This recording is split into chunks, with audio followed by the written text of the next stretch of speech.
Welcome home. The Orioles return to Baltimore, and it's a festive weekend here as we close in on the 4th of July and America's 250th birthday. The Sail 250 activities going on in the Inner Harbor all weekend. And Pride Night, one of the Orioles' favorite annual traditions here at Camden Yards at the ballpark, celebrating Pride and celebrating a City Connect Friday as the O's host the Washington Nationals. Welcome back to Baltimore. Great to be with you. Kevin Brown alongside Ryan Ripken. After an up and down, fascinating, weird, wild road trip for the O's, they go 4-5. They're a couple of plays away from going 6-3, and there are certainly some things to iron out. But not hard, Rip, to look for silver linings, and maybe the most silver was Samuel Basallo on Wednesday. I mean, Sammy Basallo, he's showing you everything he possibly can do. And how about a liftoff, not just once out there, but twice? And you can hear it right off the bat. It sounds different. And Sammy doing it against one of the best pitchers this year in Soriano. And just, it's an effortless power with Sammy. And right there, it's hard to imagine just how young he is. And when you look at the history with some of these young Orioles as well, one of the balls going 434, the other one going or hitting 112 miles an hour. And right there, Sammy Basallo joining rare company before his 22nd birthday with Jackson Holliday, Manny Machado, Eddie Murphy, Murray, Kurt Belfry, and Boog Powell. Great list to be a part of. And Sammy doing it at just 21 on Wednesday. He is behind the plate for Trevor Rogers today. A winning combination it was when these two linked up Saturday in Los Angeles. 7 one-hit innings for the reigning most valuable Oriole, trying to twirl another gem against the Nats. At just You might not be down. I think it's over now. That's not the end of the game. I rise from the flames and I'm born again. I'm born again. Rise from the flames. I'm born again. I'm born again. I'm born again.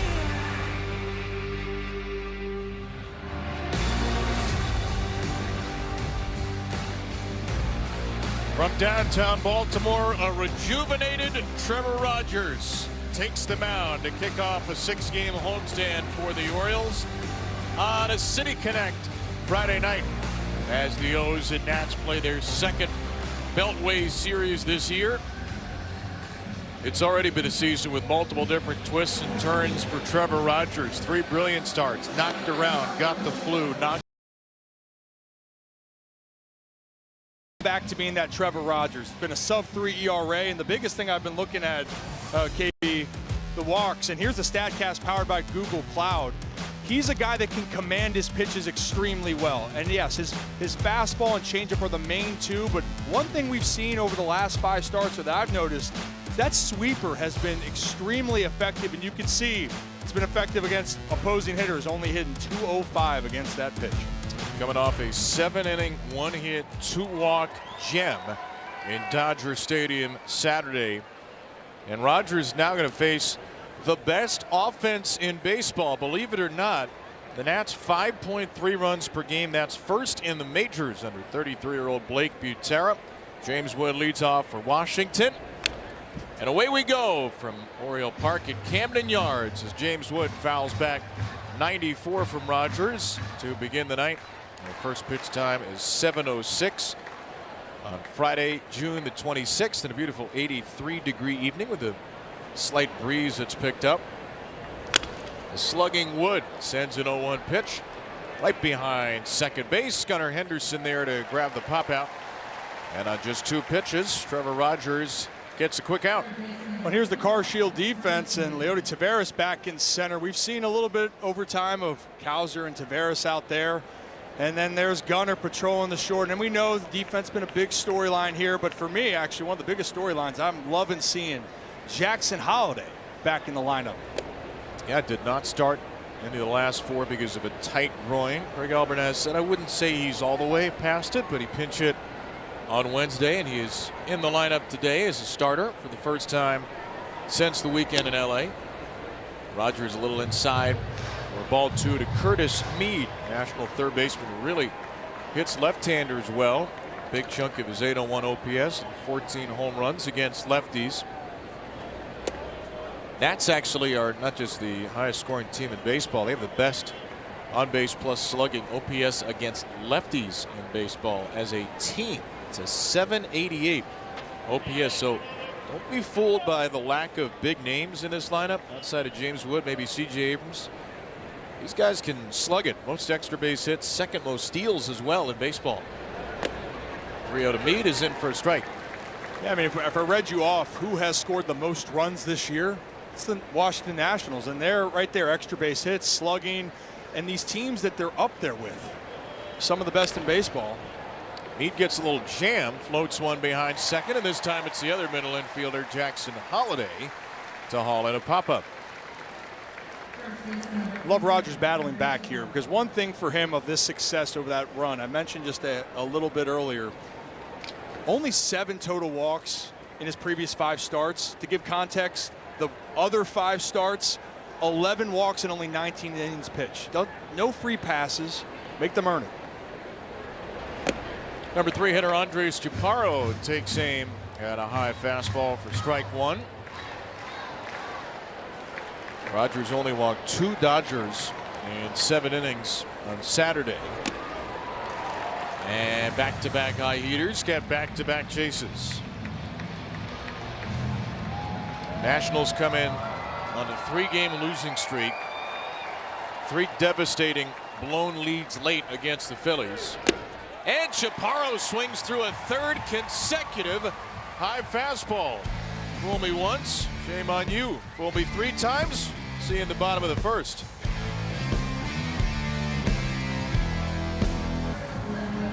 Baltimore Orioles 38-44, and yet they've picked up a half game on the wild card since yesterday. They are still just a game and a half out in this topsy-turvy AL.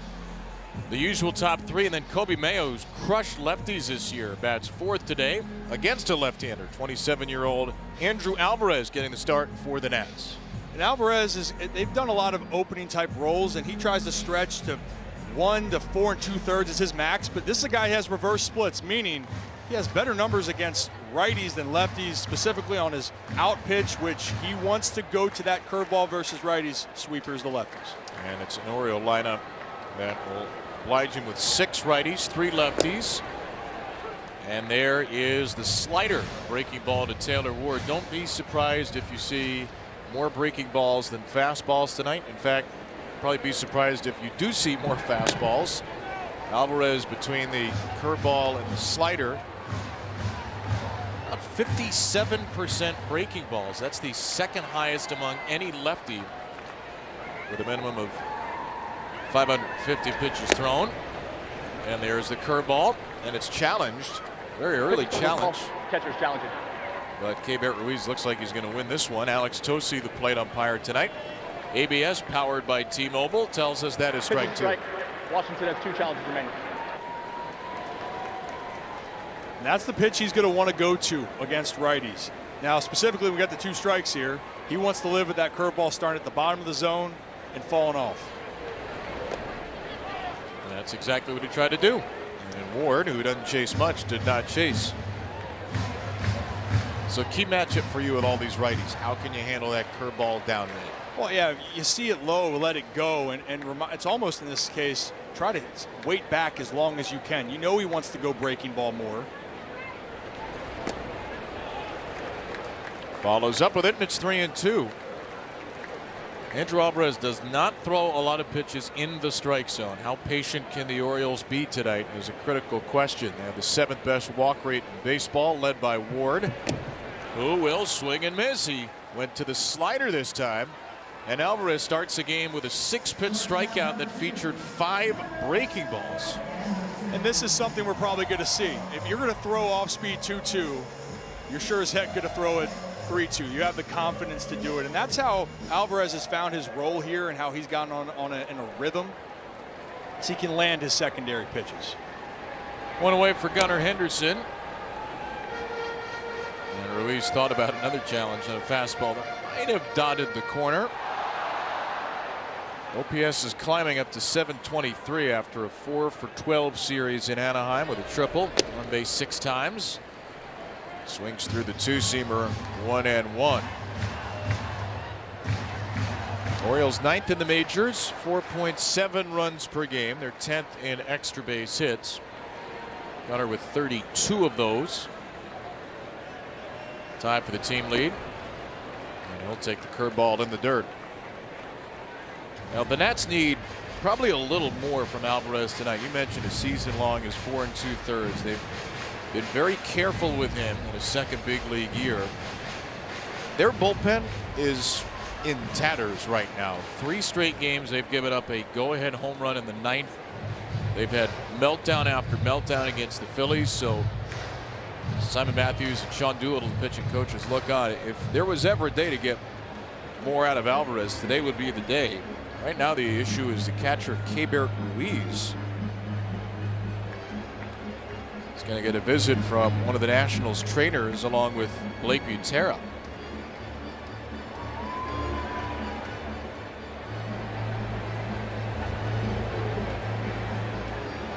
Yeah, I'd say that's an issue. Yeah, I think we know where the problem could be. 2 problems. Yeah. Easy diagnosis for Dr. Ripken over there.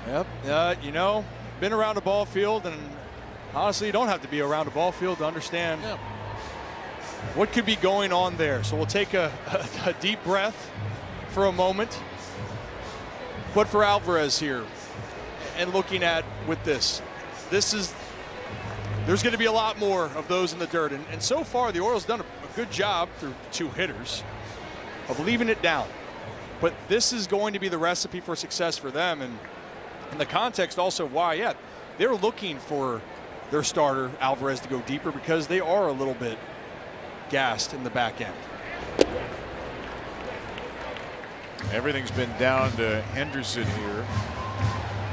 The Nats, maybe top 4 relievers, have all thrown either 2 out of 3 days or 3 out of 4. And they are just burning through bullpen arms. They got a new one today, Zach Kent.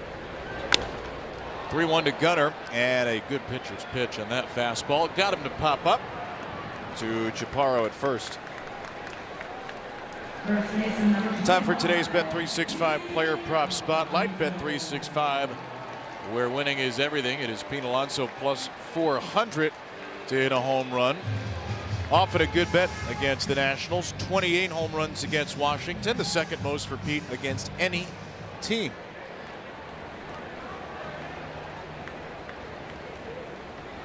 Two-out pitch from Alvarez is dumped in there, a slider for strike 1.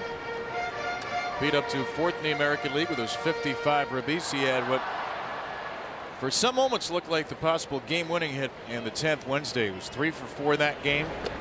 2 RBIs, a double, and a walk, and a real half-hearted swing at the curveball here. It's 0-2.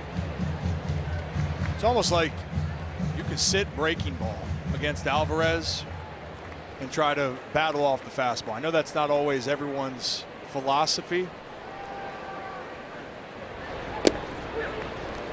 And strike 3 called here on a curveball right around the knees. No challenge for Pete. And the O's strike out twice in a 1-2-3 first.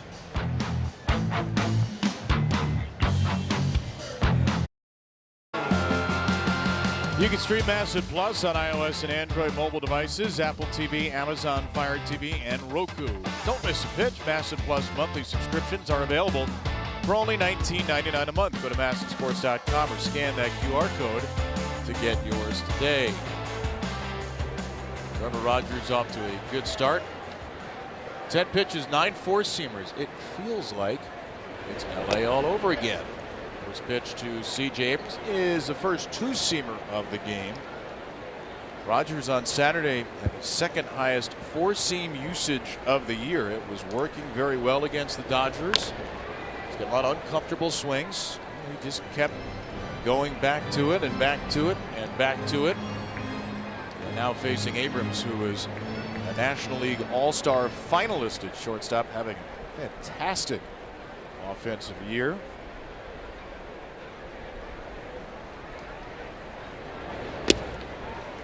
Bends in that breaking ball for strike 2. 4-seam season ranks from his last start, second highest usage. Dodgers were 1 for 12, 11 outs the most, and 5 strikeouts the most on that pitch since last year. And rack up another one. So far, we've seen 2 elevated heaters with 2 strikes for Trevor Rogers. And this is a really good sign, because this is, I mean, going back to last year, we'll see this high heater right top of the zone, and for a lefty, it feels like it just keeps moving away from you. But for Trevor Rogers, last year, hitters only hit 158 off the four-seam fastball. So make no mistake, that is the pitch. When that has command and control and swing and miss, makes his other pitches better. Threw it again to get ahead of Dylan Cruz. And again, it's not overwhelming, Rip. We see guys throw 100 all the time now. Why is it so effective at 95? Well, it depends on the deception. And so for Trevor Rogers, when you can elevate a fastball like his with a little bit of hop right at the end, that 95 can feel like 97 because of how he hides the baseball. 0-2 for Cruz. Got him again. It's an invisible. And this was the Trevor Rogers from last year, on the sense of hitters did not like going after the four seam. And you can see by the swings here, extremely late. And for Rogers, he wants to work quick, which is not always a hitter's best friend. And so you're speeding them up with your location. Yeah, you can tell he's got that confidence to start off this game. This is amazing. It's another one. And just look at the swings. The swings will tell you how they're seeing the baseball. And that was a half swing, not really sure what to do. Young Dalen Lyle, Nats DH. Rogers goes to something else. Cutter, ball finally put in play, and Alonso takes care of it.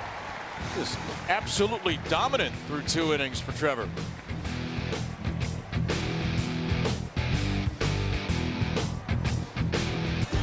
Maryland Lottery's Fast Play contestant of the game, Walter Klein from Forest Hill, has won $500 for being selected. $500 more for every Orioles home run, and $5,000 for each Joe's Grand Slam hit tonight. Learn how to be the Fast Play contestant of the game at mdlottery.com/home run.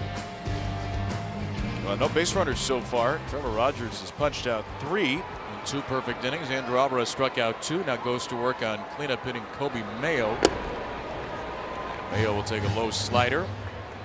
The overall average is not the notable mark here for Kobe. The numbers against lefties: 304, 361 on base, and slugging .750 at 17 for 56 against lefties. 7 of the 17 hits are home runs.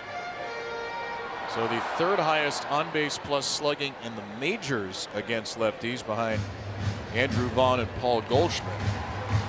And obviously some big struggles against righties, but against a southpaw, Kobe Mayo's been the man this year.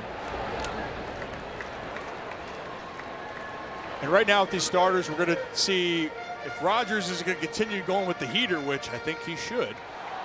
It's the other side of this. Alvarez is going to do the complete opposite. He wants to pitch backwards. 2-1 count, hitters count.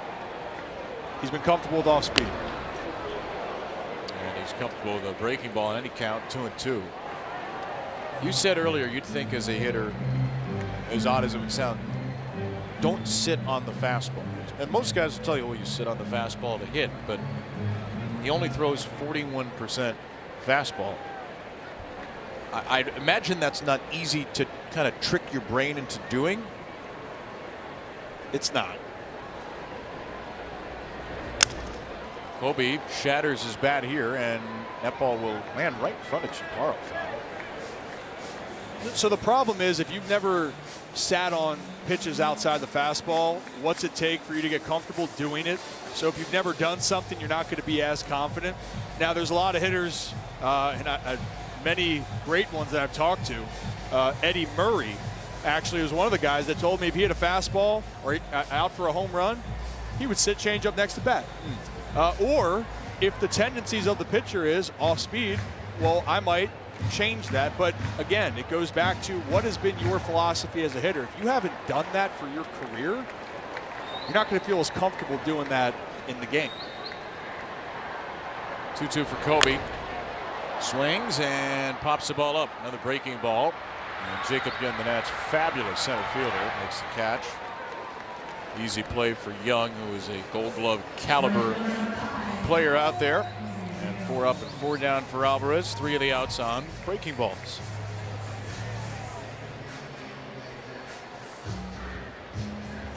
Tyler O'Neill, the Oriole 5-hitter today.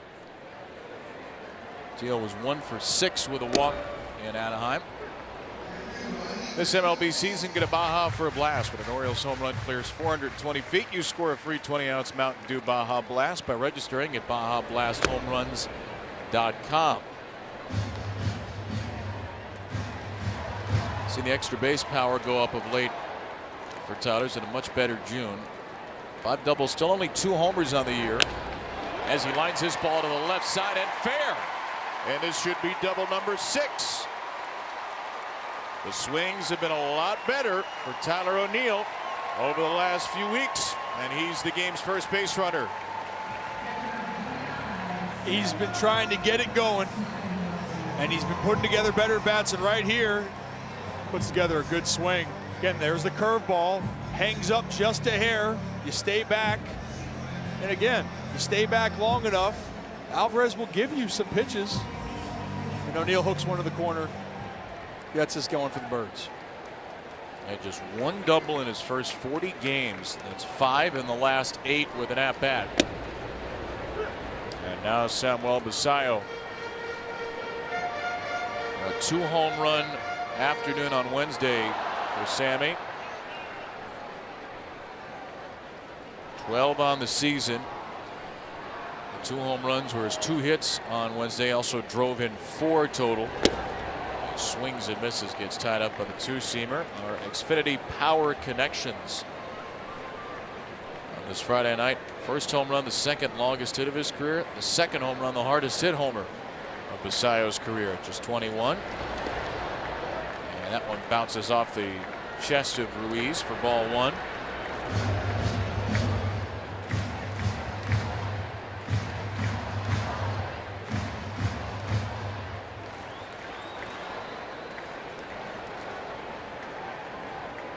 Adley Rutschman still not active. Went through a full work day today, as Craig Alvarez called it. So Basallo, another start behind the plate. Craig Alvarez told us that Adley was scheduled to play catch, take some BP, and there he is with the sunglasses on. Talked to Adley before the game. He said he does feel good. The Orioles' hope is that he'll be cleared from this concussion protocol soon enough. Though we know Craig Alvarez at this point, no timetable. A little brushstroke over to second from Basallo, and Nasim Nunez throws him out. O'Neill to third on out number 2.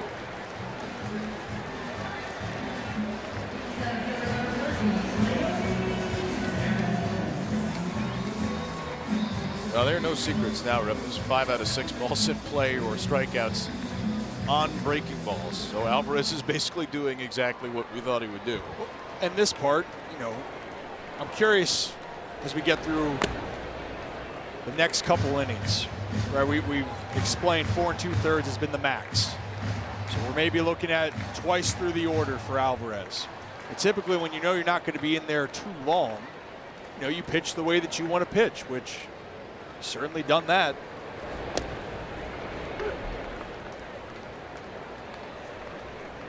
And right now they're not, I know with a lefty it could be a little bit harder with the sinker and you're trying to wait back, so maybe it's hard to see with that deception, but for a righty, how long can you stay back on the off speed?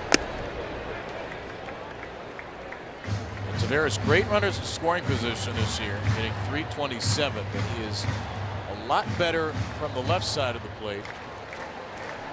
2-1 from his weaker right side. Base hit would give the Orioles the game's first lead. And he takes strike 2. That's about where it's going to sit for Alvarez. 93, maybe sneak a mile above that, but he is typically a low 90s thrower. 27-year-old, his 2nd big league year. His 2-2, sailed it. So he's gone fastball here. Last 2 pitches, been a little bit erratic. Base open at first. Percentages for me and just watching, he doesn't have control of the fastball. You can throw whatever you want, but bread and butter's been breaking ball. Lefty Jackson Holiday on deck. O'Neill's at third. And a 3-2 breaking ball. Percentage play. And Taveras took it for the Orioles' first walk.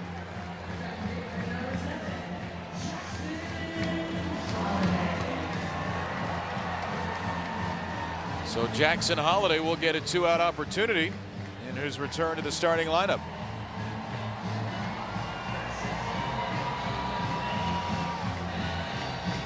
Jackson's last start was Saturday, and he left that game late with a little groin tightness.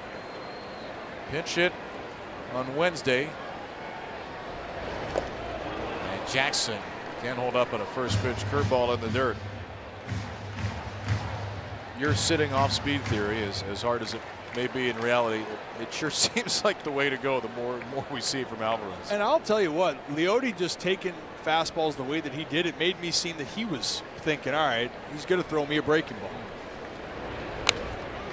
Breaking ball flipped foul by Jackson here. It's 0-2. Now that might have been the breaking ball that you wanted. But this is the hard part.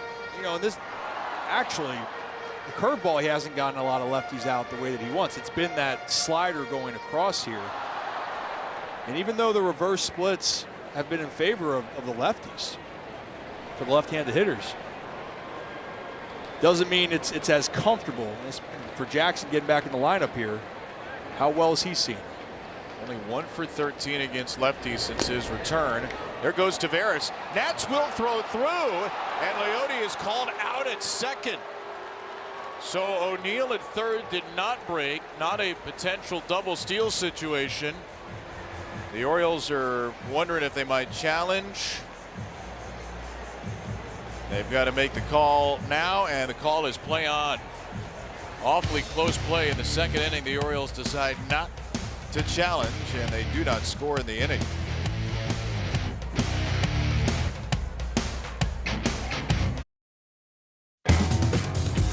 What a start for Trevor Rogers tonight. Our Nissan pitchcast. Whiff after whiff. Ryan Ripken on these four-seam fastballs. I mean, if it's working, keep going with it, but clearly the Nats hitters are not picking it up. And for Trevor Rogers, when he's elevating that fastball with 2 strikes, you can see 3 at the top of the zone and the 1 painted on the outside corner. Is that his best? It's 8 swings and misses that ties a season high in the four-seamer alone through 2 innings and 19 overall pitches. Just got one on a changeup to Jacob Young, who now takes ball 1. What a strike-to-ball ratio to start for Trevor Rogers. And you can see the pace he's going with right now. This is what he wants to do. He wants to work quick.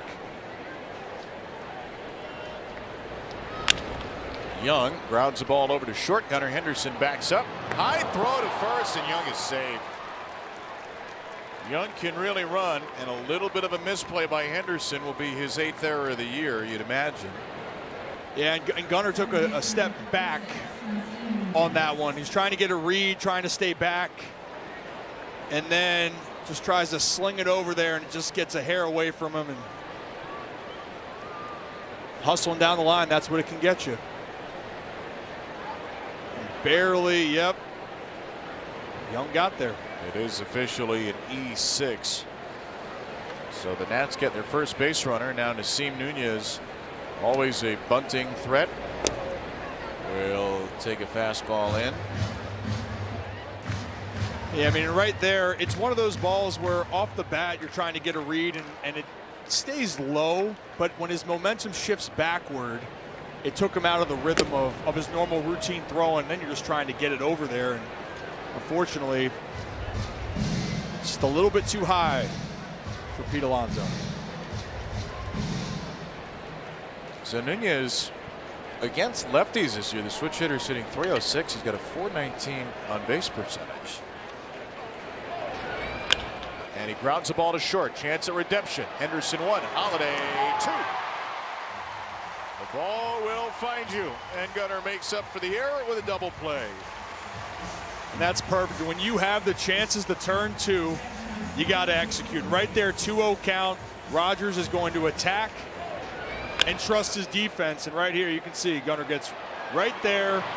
Great transfer by Jackson Holliday. That instills confidence in everybody. I know Gunnar. Down to third now, Blaze Alexander. With a low throw pick by Pete. Interesting inning for the left side of the infield, but Rogers faces the minimum nonetheless.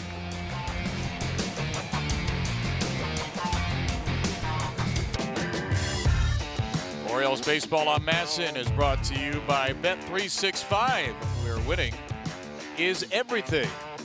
And by American Standard Air. Find your local independent American Standard Air dealer at MidAtlanticComfort.com. Kevin Brown, Ryan Ripken with the booth with you. Rob Long down below. A wonderful Masson crew. The Orioles and Nats are scoreless to open this series. Jackson Holliday will bat again. He was at the plate when Leody Taveras was thrown out trying to steal second, with runners at first and third in the second inning. We're looking back at that play wondering if maybe it was a double steal situation and something went wrong, but Tyler O'Neill did not break for home. You know, and he actually took steps back on the throw down. So does that tell you probably just a straight steal by Leody? Well, and I was seeing Buck Britton, third base coach, going over to talk with him at the end of that play, and you know, typically something seems a little bit off there. Here's the play. It's a pretty late break by Leody, and again, it's the final out of the inning with a lefty up. And this was in the break. Greg Alvarez did go over and talk to Leody Taveras.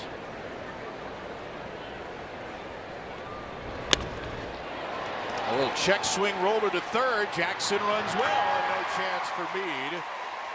That's an infield hit for Holliday.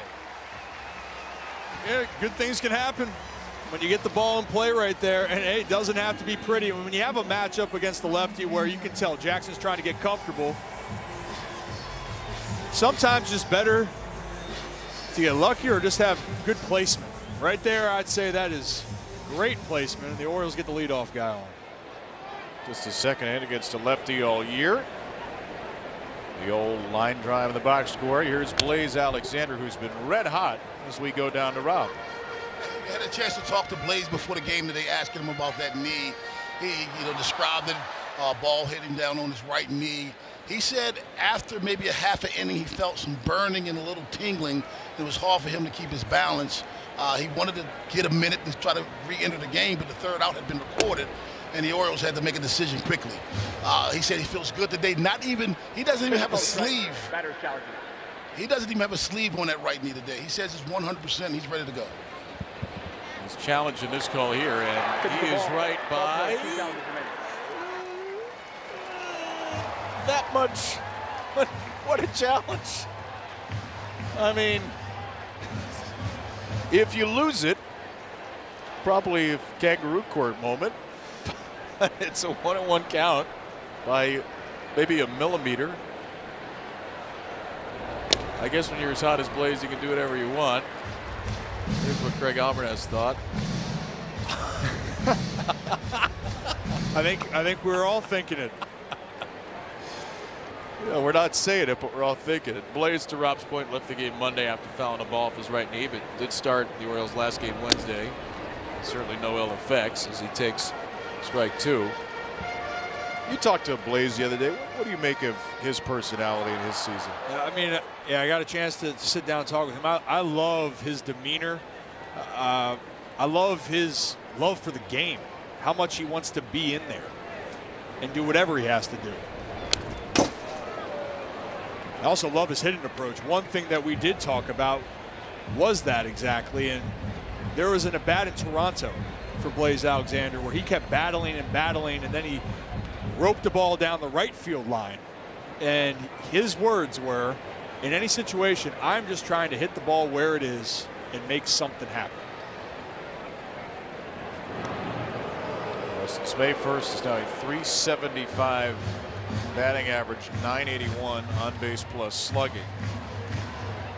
Minimum 100 plate appearances. That's the best average, the 6th best OPS in the majors in that span. 7 3-hit games in the last 2 months. Check swing here, and Blaze did not go on a pitch that right around the corner. It's 3-2. Alexander, then Taylor Ward, as the Orioles will flip it over to the top of the card. Holiday not running, and Blaze strikes out. Curve of the dirt, and the 3rd K for Alvarez. They've all been on breaking balls. And Blaze is going to want that one back, but this is the deception, and in these counts, Alvarez will go to it, and he'll go to it looking for the chase. A lot of his strikeouts to righties is via the chase. The Orioles saw Alvarez in D.C. in May. It's a game that Zach Littell started, pitched 5 innings. And then Alvarez came on, and he just took the game all the way into the 9th.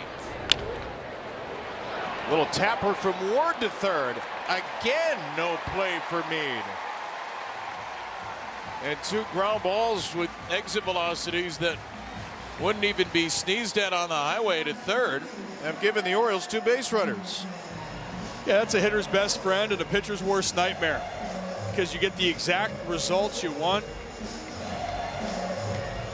But for the hitter, you go, you know what? I squared up too many balls. They say it evens out, KB, that you hit a liner and, you know, hey, it's going to even out at the end of the year. I can promise you, for a hitter, it doesn't even out. The baseball gods choose to be friendly some days. Maybe not as many days as hitters would like, but some days. So Alvarez has to feel like he should probably be out of the inning. Instead, 2 on, 1 out for Gunnar Henderson and a 1-1 count. Henderson has struck out and popped out in the 2 at-bats against Alvarez this year. And a very good minor league season last year. Cup of coffee in the bigs. Nationals pitching staff that has a 4.75 ERA. That's the 4th worst in the majors, and they are trusted Andrew Alvarez now, in part because they haven't gotten a lot from most of their other staff, in part because he's earned it. 3.12 ERA through his first nearly 35 innings. Ground ball flatly to first. Chaparro wheels to second. A little bit of an off-target throw. Abrams held the bag, and the Nats get the runner Ward. Holiday to 3rd, Henderson to 1st, and there are 2 away. That could have been a disaster there for the Nats. In that situation, no way you're going to be able to double off Gunnar. And good on C.J. Abrams recognizing, hey, I got to come down with this and just make sure we get this out at second. But man, that close to the Orioles scoring their first run here, creating a little bit more chaos in the bottom of the 3rd. Well, here's Pete. He's 5th in baseball in plate appearances with runners in scoring position. He's 101st. And he grounds this ball foul along 3rd. The only players who batted more than Alonso this year with runners in scoring position, the Cardinals, Jordan Walker, and then 3 Cubs, Ian Happ, Alex Bregman, and Michael Busch. 2 on, 2 out. And 2 strikes on Alonso. He is today's Verizon reliable performer. Most games played in the big leagues this season. There's Pete, along with the Nats leadoff hitter James Wood. 82 for 82 coming in, now 83 for 83. 0-2's in the dirt. That's what Pete's brought in to do, post up. Be dependable. You're out there every single day, and when you're looking at the stats right now, we know it was a slower start for the Polar Bear. The top 8 in the league in RBIs, top 15 in the league, and when we average this out, he's looking at 35 home runs, 100 RBIs. Trending better since a slow start. So many big hits already in a half season. Looking for another as he takes ball 2 high. Try to sneak it by him there with a high heater. And you can tell Pete's trying to wait back. Now I'm just curious, if you go elevated heater here, you're trying to set up for a breaking ball low. It was indeed. Pete shaking his head like maybe he wasn't curious enough.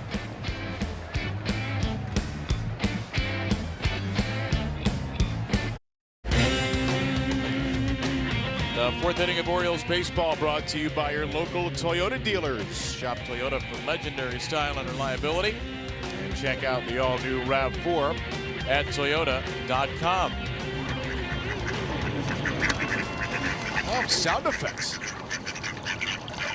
I feel like we're watching a nature documentary tonight. You have any nature documentary voices you'd like to try to drop on us tonight? Like to try a voice, like Yeah, try why to not? slow it down. Yeah. Welcome to the ballpark. Be Ryan Attenborough, maybe. Ooh, that's. I don't know if you've heard. Sometimes we do voices on these. I have heard. Podcast. I think in due time here. I think Okay. I can follow your lead. Noted. Duly noted. Down to first. A little fair ball flared off the bat of James Wood. Got past Pete Alonso. And hey, the Orioles have a couple of half-hearted swing hits. The Nats apparently deserve one as well. That breaks up the Trevor Rogers no-hitter on Wood's 20th and perhaps softest hit double of the season. And that was using all parts of the lumber there and just out of the reach of Pete. We're talking about placement. Great placement. Fully outstretched there. And James Wood now has only got 5 appearances versus 5 at-bats versus Rogers, 4 hits. Trevor Rogers having to work around a runner in scoring position for the first time. Tonight's working on a win presented by the Home Depot. These are the last 2 starts. Some of the hits he's allowed, they haven't been hit hard, including a couple of bunt hits against San Diego. In fact, those are all of the hits. Just one hit against the Dodgers on Saturday. That came from Tommy Edman, 66-mile-per-hour jam shot. So put that James Wood one on the list. Very softly hit, but got past Pete. And now 1-2 on Curtis Mead as Rogers looks for a strikeout. And Rogers, for all the reasons this year, battling sickness. I think he was a little bit unlucky at times as well, and then he just made mistake pitches and was working behind it. But a big thing with 2 strikes was putting hitters away. Mead off the end of the bat. This could be trouble too. And it's off the glove of Holiday. Wood doubled up. Now a late break to third. And the ball gets away from Blaze Alexander. It, thank goodness, stays in play.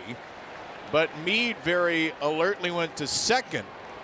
So a very strange play. Another incredibly soft hit against Rogers. But the Nats have 2 in scoring position and nobody out. And I guess that's part of the unlucky period right there. You know, you make a good pitch in the middle of no man's land. Jackson stretches out his glove, but it's a hair outside. But this is the part that hurts, is James Wood was caught up between second and third. He thought Jackson caught it from his angle, so he was going back to second. You'll watch it right here. He's going back and then taking off, and Leote here looking back because Mead saw it. Probably best to eat it. And because he doesn't eat it, Mead on a base hit advances to second on the throw. No error credited on the play. But another free base essentially given up by the Oriole defense. And now Rogers to 2 strikes again. Another high fastball to Andres Chaparro. And now he's going to have to work out of it. And speaking with the 2 strikes, unfortunately that's a 2-strike hit. Technically, even though it's softly hit, it's still a hit. When Rogers was really struggling, they were hitting 328 with 2 strikes. Last 5 starts, 213. Ground ball pulled to third. Alexander wheels, comes home on Wood, and he is out at the plate. Blaze Alexander with a spin and dart. Basayo's tag in time, and the Orioles cut down the potential first run. That was a great play by Blaze to set this up. No panic, under control, and then Sammy Basayo having the tag. You can see right here, Blaze seems like things just Man, he moves so well over there. But what I love, no panic, set your feet, make an accurate enough throw, and Sammy Basayo applying the tag. And the best thing is, runner didn't advance to third here. Another ground ball. Get on out of this. Are you surprised Meade didn't go to third, or is that the right play with the ball that close to him? I think it was moving a little bit too quickly.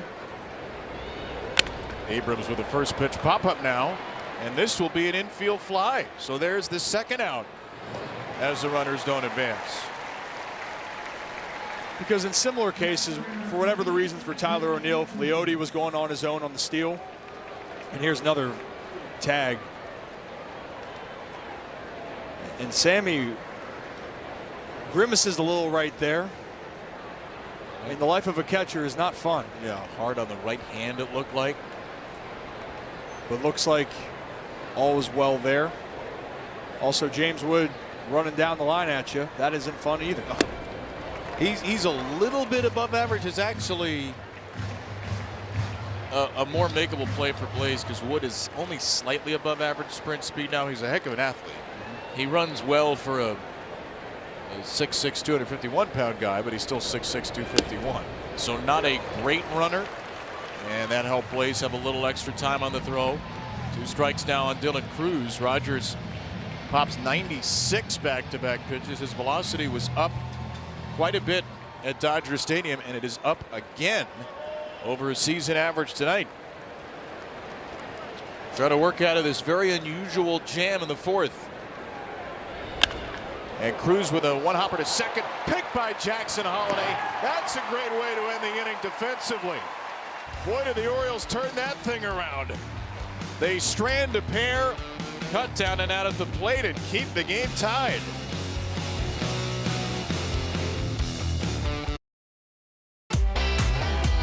Earlier this month, members of Orange and Black Gives Back, the Orioles Employee Volunteer Program, walked in the annual Baltimore Pride Parade, handing out Orioles Pride-themed merch, spreading the message that baseball is for everyone. There's your parade hosted by the Pride Center of Maryland, focused on the power of the past and the force of the future. The annual Pride Parade, a time for celebration and acknowledgement, paying tribute to the invaluable contributions of sexual and gender minorities to our society. A couple of weeks ago, Saturday, June 13th, part of Pride Month here in June, and tonight, the Orioles' annual Pride Night. Rainbow flags out in the flag court. Rainbow lettering on the warehouse. Colors on the dugout. The scriptos behind home plate. The Orioles celebrating a whole host of local communities tonight. The LGBTQ+ community. And you see the Rainbow City Connect B on our scorebug tonight as well. The O's and Nats play on here in the 4th. Kobe Mayo grounds a ball just out of play. 0-2 against Andrew Alvarez. Both teams have threatened over the last couple of half innings. Neither team has scored, despite the O's getting 2 runners to third. The Nats 1.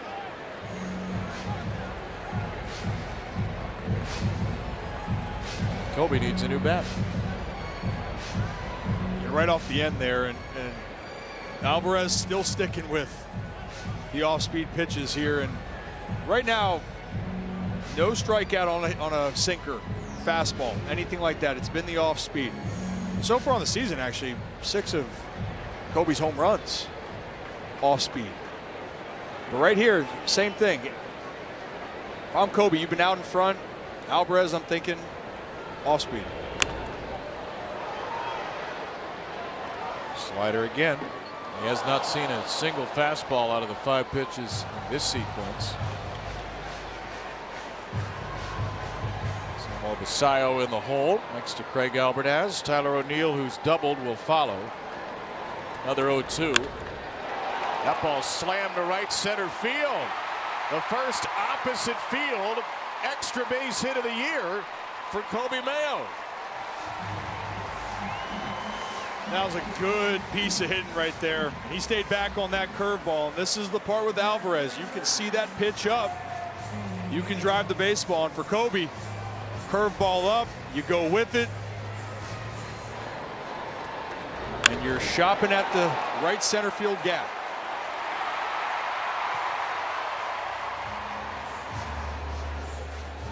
And because he's 24 years old, he's a few years removed from the right center field gap for kids. That's correct. Always nice. You can level up. Ball 1 to Tyler O'Neill. Just another look overhead, and right there what I love. Curveball away, and Kobe staying back and threw the baseball. Really great swing. It's up high for Tyler O'Neill. Should say Kobe's second extra base hit of the year to the opposite field. Had one against Patrick Corbin, a home run about a month ago here in Baltimore. But his spray chart is as pull heavy as anybody in the majors.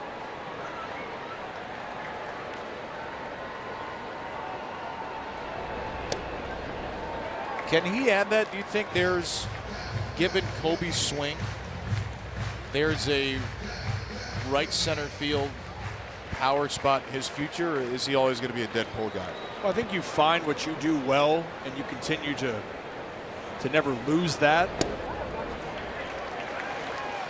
But as Tyler O'Neill takes a 4-pitch walk, you never want to lose what makes you great or what you think you excel at. But also with a guy as big and strong as Kobe Mayo, if you're able to just move that ball a little bit to right center, I mean, someone who does it really well on this team, Pete Alonso, it's only to your benefit. But I think that also comes with time, KB. I think that's also, this is a huge growth period for Kobe to figure out more and more about himself at the big league level.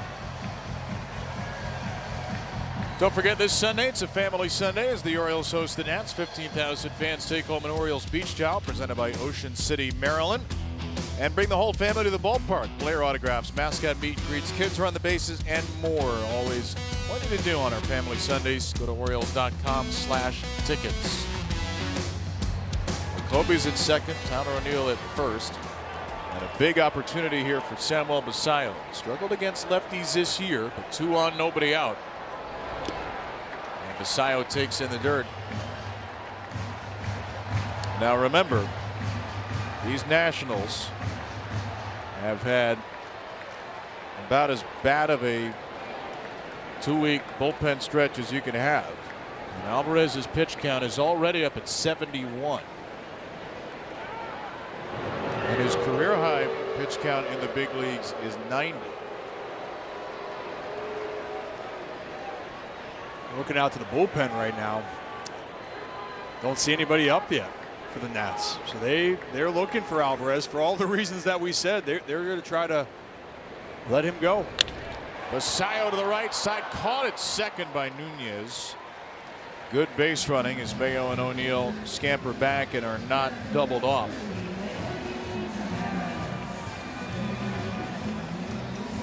A hard hit out after some of those dribbled ground ball hits earlier for the O's, and there's one away.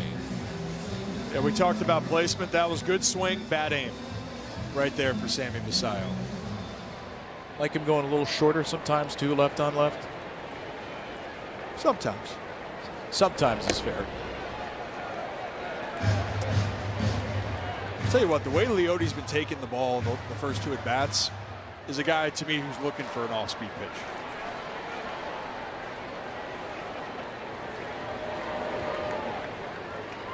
Walked his first time. A slider. And a challenge here by Ruiz. On the ball. Catcher's challenging now. Was already 1-1 today. And now he's 1-2. Pitch is a strike. Washington has 2 challenges remaining. Keibert Ruiz is one of the worst framing catchers in baseball, or has been in the past. He's gotten much better this year, but sometimes he has to challenge a few more. And he takes a changeup down and away here. Taveras does 2-1. A couple of good challenges by Ruiz here, very confident challenges at that.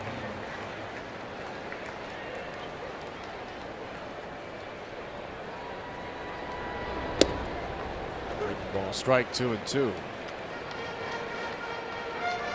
Nats are actually one of the least frequent challenging teams in baseball. 2-2 because of the challenge here. Alvarez looking for that curveball strikeout. Ruiz will challenge again. Pitcher's called the ball. Catcher's challenging. He's trying to go 3 for 3. And he will get strike 3. Pitcher's a strike. Washington has 2 challenges remaining. What an at bat for K-Bear Ruiz. Could have been a 5-pitch walk. Instead, it's a strikeout because of 2 challenges and 2 overturns.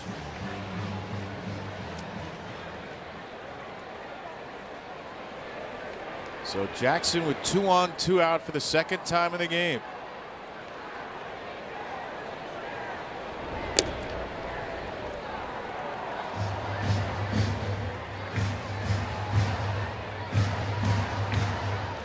What's he pointing to? Something outside the batter's box? Alex Tosi has picked up something. It's a piece of lumber. Oh. How did that stay around for that long? Might have been off the end of the bat of Kobe Mayo.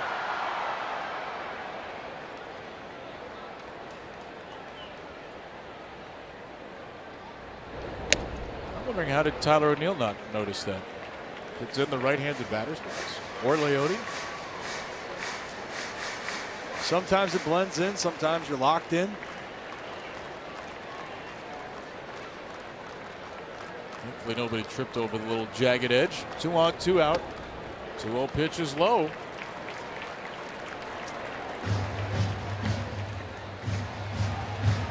You want an idea of what kind of pitcher Alvarez is? He goes 2-0 slider to a lefty who's got 2 hits against lefties all year. Well, he knows that Jackson up in the count wants to be aggressive on the fastball. Wouldn't be surprised here. Taken for a strike. And it, I don't even know if that touches the zone or not. It's so close. 3-1.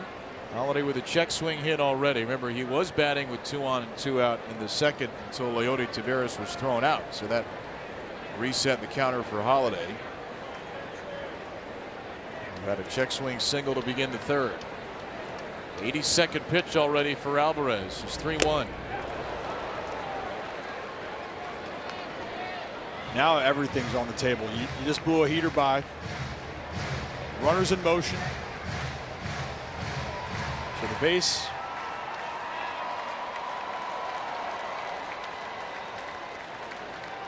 He's gone back-to-back heaters. And he goes inside with a slider. Walked him. The Orioles' 2nd walk of the inning, 3rd of the game. And the bags are packed for Blaze Alexander. So he went with the pitch he thought he could land. Maybe get a swing and miss on the combination of that. Because of the points you just mentioned, I'd rather challenge Jackson if I was Alvarez there than face the righty Blaze here. Struck him out the first time on 7 pitches. Will not get him out here. Into left field to score Mayo. Here comes O'Neill, chugging home, and he scores with a throw from Cruz cut off. A first pitch attack at Blaze Alexander brings in the game's first 2. And that's the exact reason right there. Is because Blaze had a really good at bat even though he went down on strikes or swinging. And he was ready for that breaking ball to start off this at bat. Simple swing. Right there. Getting a pair and getting the birds on the board here. This is what you love about Blaze Alexander's game. And this is what the evolution, he's even said, I don't think I've scratched the surface yet on what I can be, and I'm excited to see what that can look like. I mean, he's only 27. Tonight is only his 204th big league game. Little bit of a later bloomer. First 2 years with the Diamondbacks, 61 games, 74 games. He's already just about at that number this year. Ward to right center field. He drops in a base hit. Holiday waved around 3rd. Blaze trying to take 3rd. Blaze is out. Did the run score? No. Oh. A huge base running mistake after Alexander had driven in the first 2. He's tagged out before Jackson Holiday scores, which is the 2nd time this year Blaze has been tagged out before Jackson Holliday's touched home plate on a hit. Oh, that one hurts. Remember, this happened on the Samuel Basayo sac fly try here at home against Seattle a couple of weeks ago. So the Orioles get 2.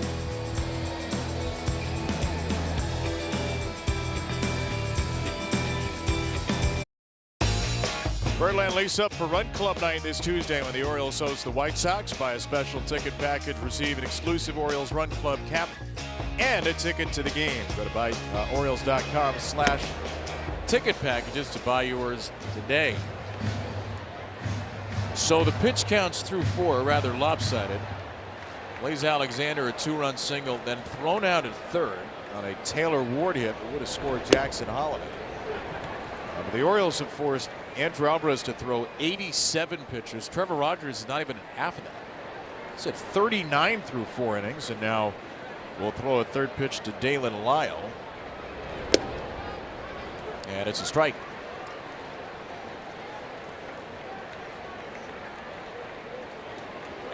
So Rogers has the lead. It could have been 3-0 if not for the base running mistake, but it is 2. And the way he's pitched of late, he'll take 2 and run with it. And that's a crazy strike to ball ratio, 33-10.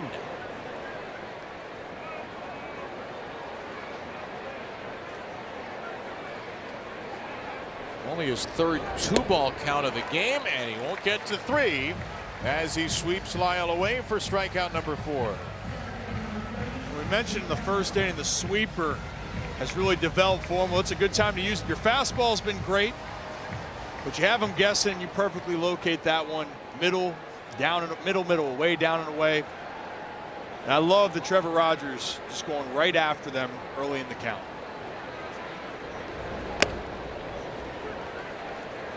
As he does again. But when you're in this groove, you're the one in control. Don't change anything else if this is what is getting you success. Left side, that ball is foul from Young. Craig Albert has said something before the game about the Orioles as a whole. Asked about some of their tentative play of late. He said that we at times have been scared to lose versus going out and taking the win. And that is the sort of thing that can apply to a late game situation. It can also apply to a starting pitcher. He's talked about Shane Baz and Trey Gibson and some of their struggles in the first inning, and how he wants his pitchers not just to kind of feel around, but to go out and try to take command of the game early. We've seen Trevor Rogers take command of this game from the start. Well, and pitch to your strengths, play to your strengths. And the thing is to go out there and do it and don't overthink it. You know, that's the main thing. Just off the corner. Well, Pitch is called the ball. Catcher's challenge. this might be when Samuel wants back. He's in the rhythm with Rogers, but that's outside Pitch by a the ball. couple of inches. Baltimore has 1 challenge remaining. So the Orioles down to 1 challenge.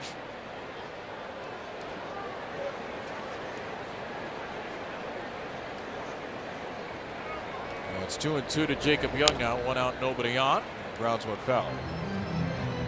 Because sometimes when you're talking about being scared to take the game or go out, scared to win, and you don't want to mess up.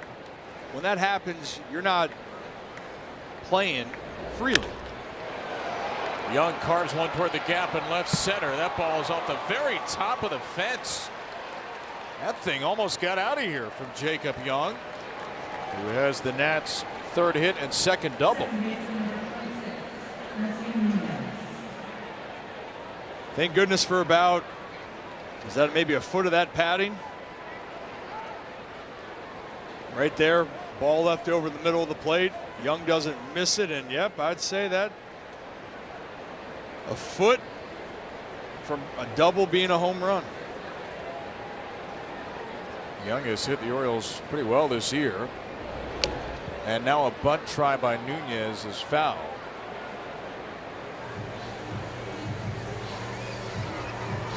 Jacob Young is now 4 for 11 with a double and 2 homers against the Orioles this season. He's not a guy who hits for a lot of power.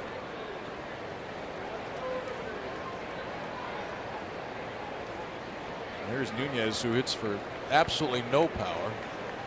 7 extra base hits, 48 singles, no homers on the year. But gets on base a lot against lefties.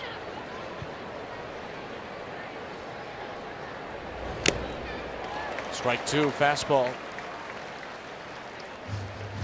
That's the pitch you want to continue to lean on. That's what's got you to this point. Hitters aren't seeing it clearly.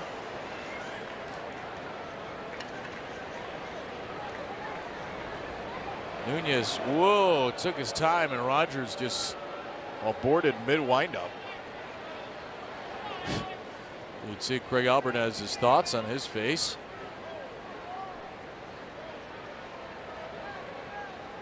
That is seriously late for Alex Tosi to grant that timeout. And that's a ball don't lie situation. Strikeout number 5 for Rogers. And that fastball, again, if for Trevor Rogers, make it start right at the top of the zone and that thing just continues to take off.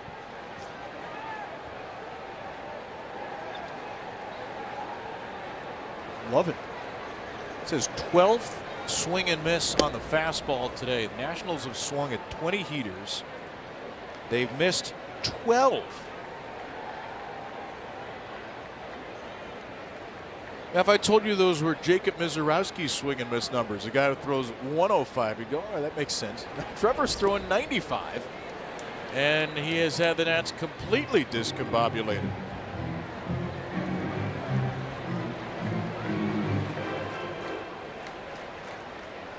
Gabriel Ruiz having a very nice year here. Awfully good number 9 hitter. Rounded out to third his first time. Ruiz takes a strike, 2-1. Another heater. This is who you want to go after here. He's the guy on deck. Guy's played in every game. Guy that's been having good at bats overall versus Rogers. Into center field, base hit for Ruiz. Young runs very well, and he will score the Nationals' first run. Well, now he's going to have to go after James Wood. Trevor Rogers is K-Bear Ruiz, who always seems to hit the Orioles well too, makes it 2-1. And right there you fall behind, and the fastball's been working for you, but Ruiz was ready for it on that one. And you know what, credit to him, good swing. But earlier on, and I know it's pitch sequence, but a 1-0 sweeper there that falls behind 2-0. Got a left-on-left changeup to start the third time through the order to James Wood. Just the 9th changeup of the night for Rogers. First to a lefty.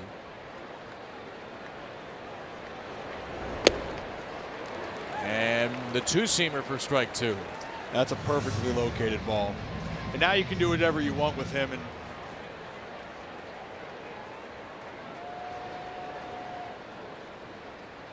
with a pop out and a bloop double. Take strike 3. Another changeup. About that sequence. Nats do get a run, but Rogers strikes out 3 more and strands a runner at second.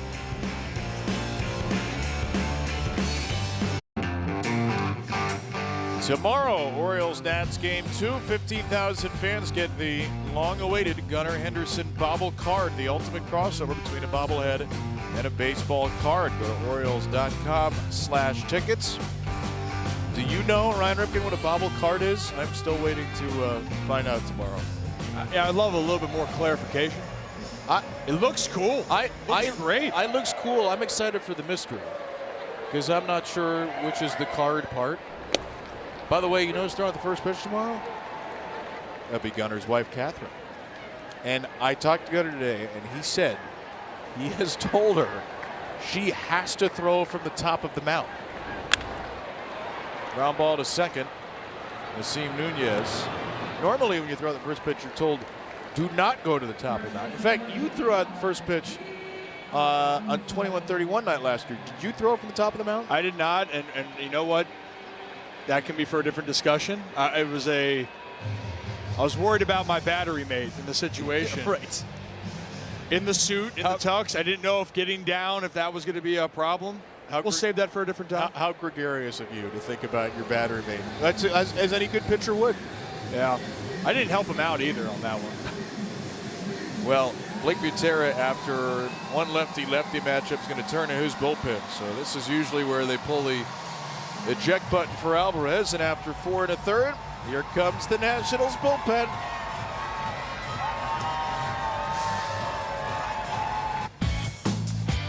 Tonight's Splash Cam presented by Hyundai. The Hyundai Getaway Sales Event deals so right, it almost feels wrong. Only at your local Hyundai dealer.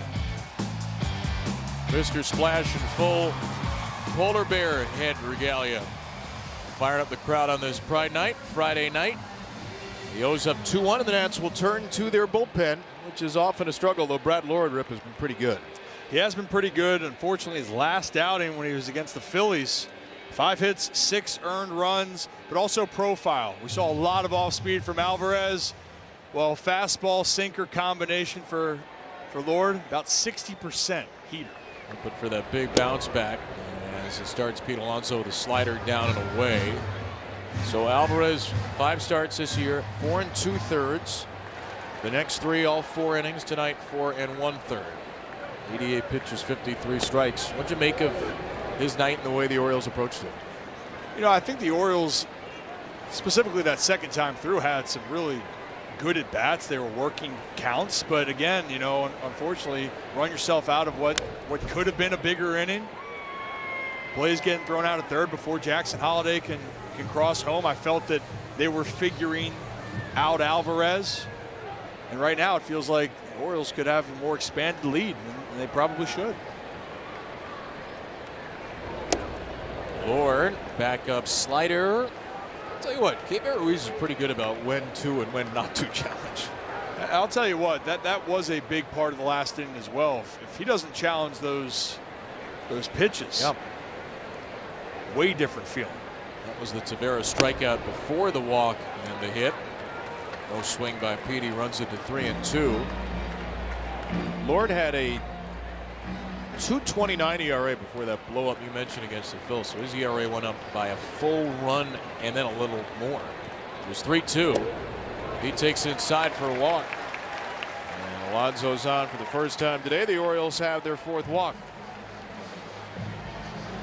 This is what you want for the Orioles. We've talked about it extensively. Get to the Nats bullpen. They're taxed, and also that has been one of their weaknesses.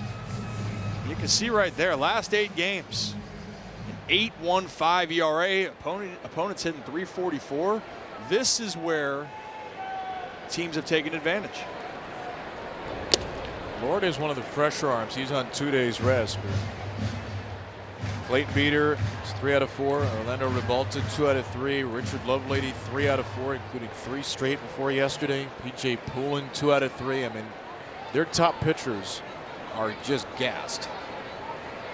Kobe getting an at-bat against a righty here. And he flies the ball to right field. James Wood into foul ground, reaching up. And James made the catch for out number 2. Disappeared from our view.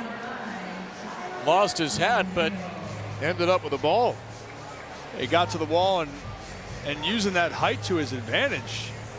If I saw that, gets over there, or I should say height, maybe a wingspan. Being able to be cognizant of the wall right there in foul territory. You ever hooped with James Wood? Not yet. Not yet. I mean, I'm curious on his game. Be a fun post challenge, that kind of wingspan at 6'6". Yeah, I'm curious if he's a box. A box would be the same wingspan. I think he's plus. I think he's got a larger wingspan than his height. 1-1 to O'Neill. I enjoy when Keibert Ruiz just pauses after a pitch he thinks is a strike, but he will not challenge. That's his little non-verbal. You sure? And it looked like that was a little high. A foul by T.O. 1-2. Good night for O'Neill, who has doubled and walked.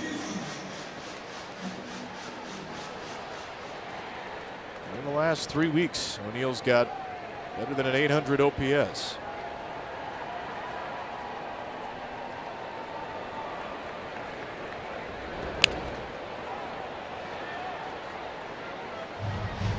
He looks a lot more hitterish is a term. What I mean by that is he seems more comfortable. He's competing at the plate. And it's been no secret. He's been trying to just relax a little bit more. Where do you see that most?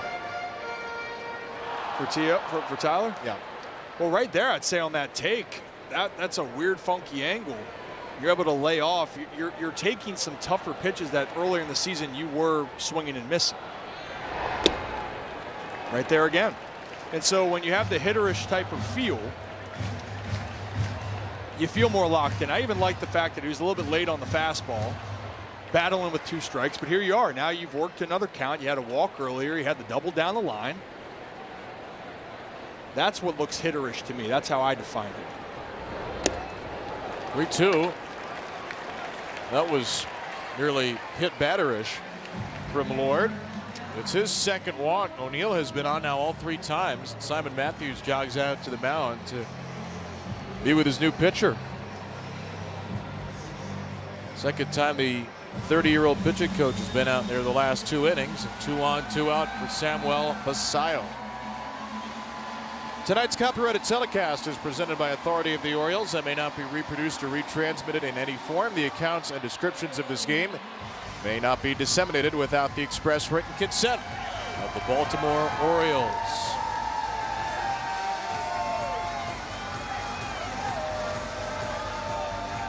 So a big chance for the O's, and Samuel Basayo, we showed you off the top, coming off the first 2-homer game of his big league career on Wednesday, and these were some brilliant looking and, as you mentioned, Rip, some brilliant sounding swings. Yeah, I could listen to the sound off the bat of Samuel Basayo all day. Special is what he is, and right now he's got an opportunity to do some more damage here in the 5th with 2 down. His 100th major league game. He's grounded out to second and then lined out hard to second against Alvarez, a funky lefty. Very good against right-handed pitching this year.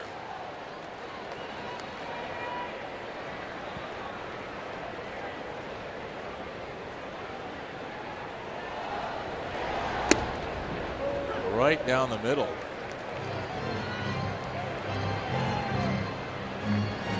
.95 from Lord, who's had trouble commanding. Big ground ball pitcher.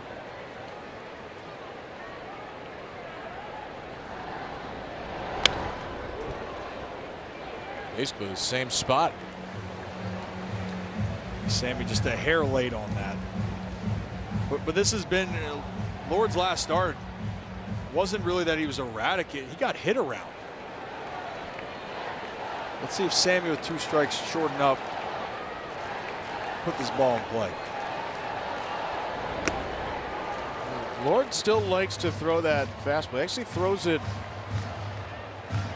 even more in 2-strike counts, which is a real oddity.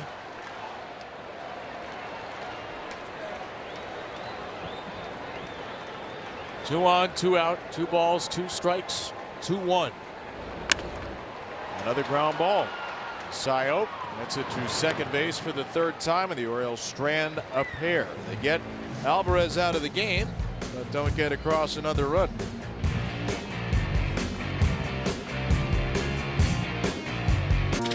Stream Massive Plus on iOS and Android mobile devices, Apple TV, Amazon Fire TV, and Roku. Massive Plus monthly subscriptions available for only $19.99 a month. Go to massivesports.com or scan the QR code to get yours today. Top 6, Kevin Brown, Ryan Ripken, and Rob Long down below with our wonderful Massive crew. Orioles a 2-1 lead over Washington. Trevor Rogers pitched so well again. Did give up a run on a couple of hits in the 5th, but 6 strikeouts, no walks. His last 4 starts in May had an ERA of 10.31. His 4 starts in June, an ERA of 2.22 coming into tonight. And he gets a strikeout. Curtis Mead with a changeup. The 4-seam velocity for the year, his first 13 starts. 93.1. The last 2 starts, Dodger Stadium in the night. It's up to 94.5. He's going to get Mead on a couple of changeups here. Part of that probably, Rip, is the weather getting warm. Part of that is probably Trevor Rogers getting his strength back from the flu. A mile and a half this late in the year, how impressive is that overall? I mean, I'm not surprised by it, and I don't want to say it's overly impressive. I think it just reminds you that when you aren't right physically, it's sometimes hard to get back in that rhythm during the season. And for Trevor, it's taken him some time. And a friendly strike call there. Another first pitch strike, 16 out of 21. He said it was maybe now 4 starts ago. He felt like himself again after missing time with the flu.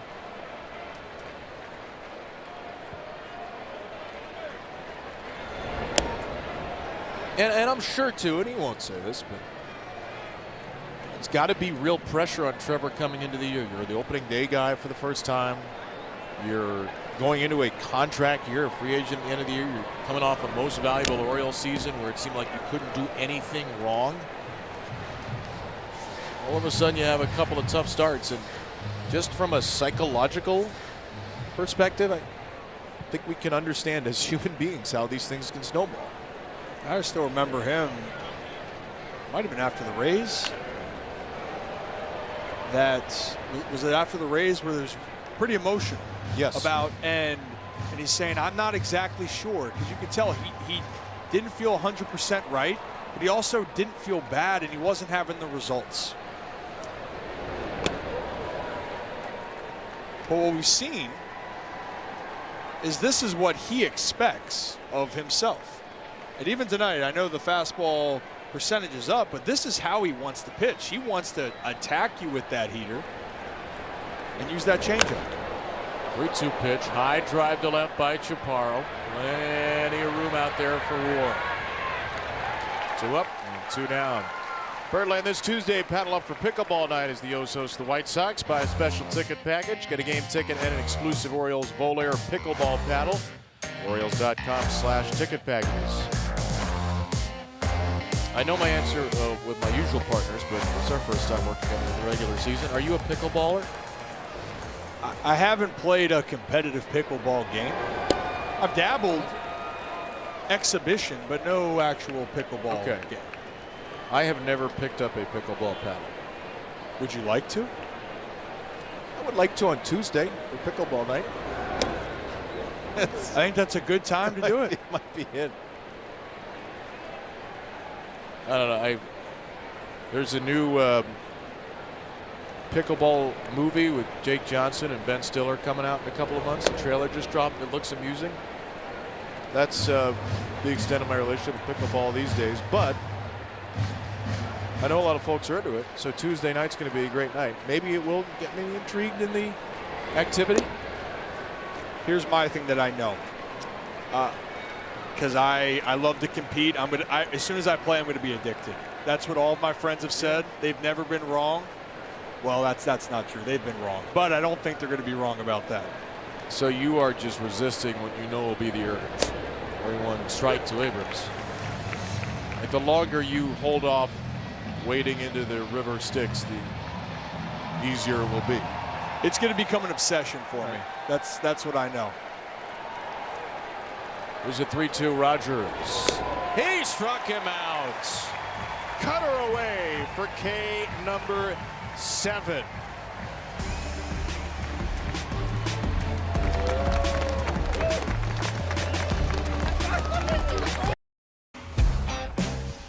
Orioles baseball on Masson brought to you by Charm City Circulator. Get to and from every game this season for free with Charm Circulator's Orange Route. That was 3 outs, Trevor. Learn more at CharmCityCirc.com and by the Lawn Tigers. Injured in a motorcycle accident, call 1-800-LAWN-TIGERS. It sure didn't look like Trevor Rogers knew that was out number 3. He's pitching so quickly, he fooled himself. He's saying, my bad on that. Well, you know what, Trev, if you're pitching the way you are, do whatever you got to do. You want to do a full lap? Do a full lap. Who cares? Go out to left center. Ground ball to the first baseman, Chaparro. Taveras is retired by Brad Lord. We see every once in a while like an outfielder forgets it out, or maybe a catcher starts throwing the ball. I don't remember the last time I've seen a pitcher not remember the number of outs in an inning. Well, and on that replay too, Trevor just looks so focused and locked in, and it's like, I can take a deep breath for a second. But you know what? It happens. I'd rather that. Whatever he's doing, keep doing it. Ooh, Jackson Holiday with a foul tip. Maybe you could spin that positively and say, in fact, he is just that locked in. And there's nobody on base. Just ready for the next inning. Yeah. You know? Well, why wouldn't you want to keep pitching? 75 pitches through 6. He's been brilliant.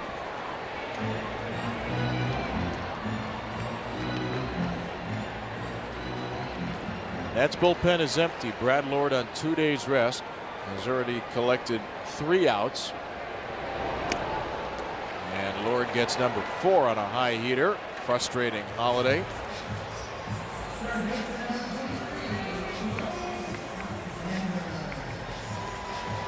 Yeah, Lord worked quick there and just went up the ladder. I've seen Trevor Rogers do that quite a bit tonight. I know Brad Lord likes to induce ground balls, but he does love to throw that fastball and located it well. And he's thrown 3 innings on 7 different occasions this year, so he'll probably go as long as he can tonight. The way Blake Gutierrez's bullpen has failed to get anybody out recently. Lord's season high pitch count is 57, so that's may ride him for a while. 1-1 to Blaze, who's driven in the only 2, and he shoots his foul.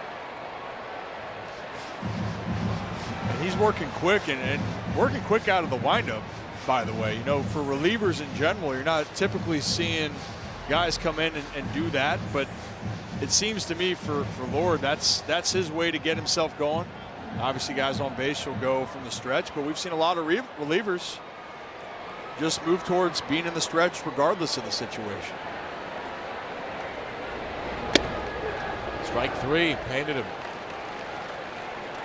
1-2-3 for Lord. Pitcher's duel into the 7th.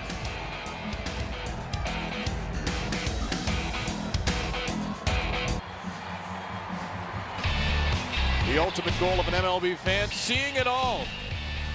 Yeah, you're seeing it all right now. The MLB Journey to 30 sweepstakes presented by T-Mobile, the ultimate bucket list.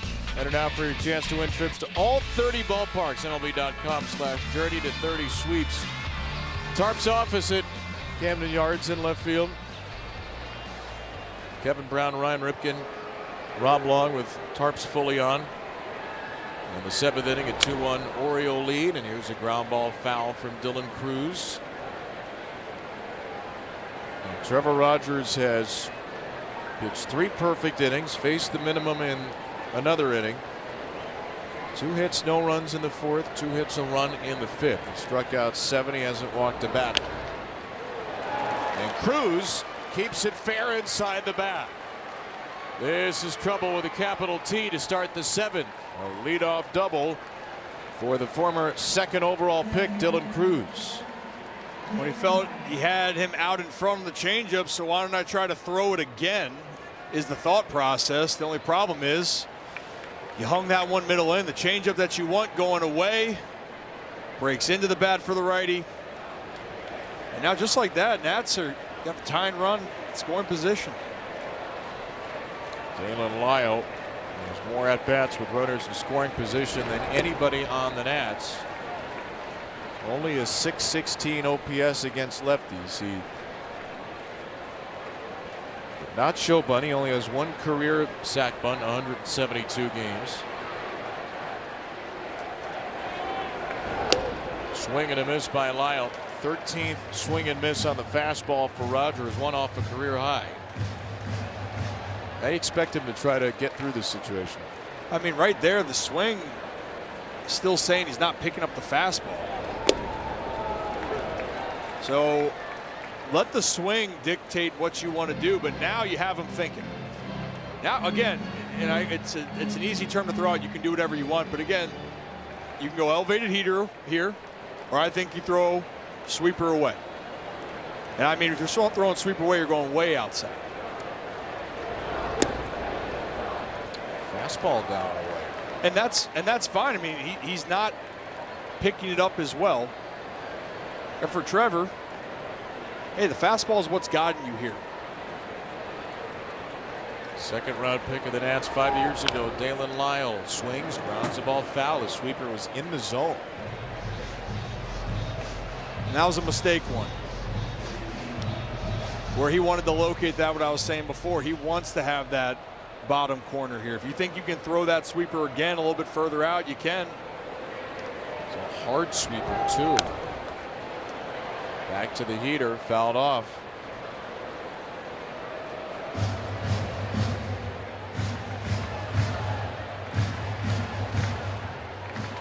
If you're going to miss here, you want to miss down? Yes.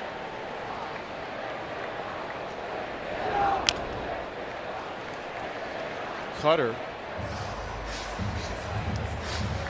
Now the more pitches that you see as a hitter, you feel a little bit more confident. Now it seems to me, feel like the bread and butter tonight's been your fastball. Is that maybe what you were looking for earlier? Break the ball a little bit further off the plate? So the sequence, I would have loved to have seen that earlier in the count. Because now he's seen a lot of pitches. He's battling it off. He's staying on the ball longer. Maybe fastball. That fastball, Lyle went with him. And this is the danger now. He's seen a lot of pitches. And now he's gaining confidence as a hitter. So that earlier part where the advantage is yours, the more pitches the batter sees, moves advantage him. Everything has been away so far. Now he goes in, whether he intended to or not, and he gets a pop out to Henderson. The 10th pitch, the first time he went inside on Lyle, and he gets a huge first out without Cruz moving. Yeah, that was a little backup sweeper. And it looks like that's going to be all she wrote. So 6 1/3 innings, 1 run for Trevor Rogers. Jacob Young, who was a foot away from homering off him last time, is up. Greg Albarnaz will point and get Tyler Wells out of the game.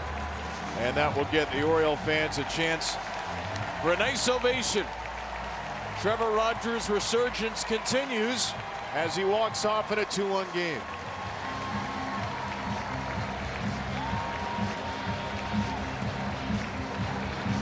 Last 4 starts, a 2.22 ERA for Trevor Rogers.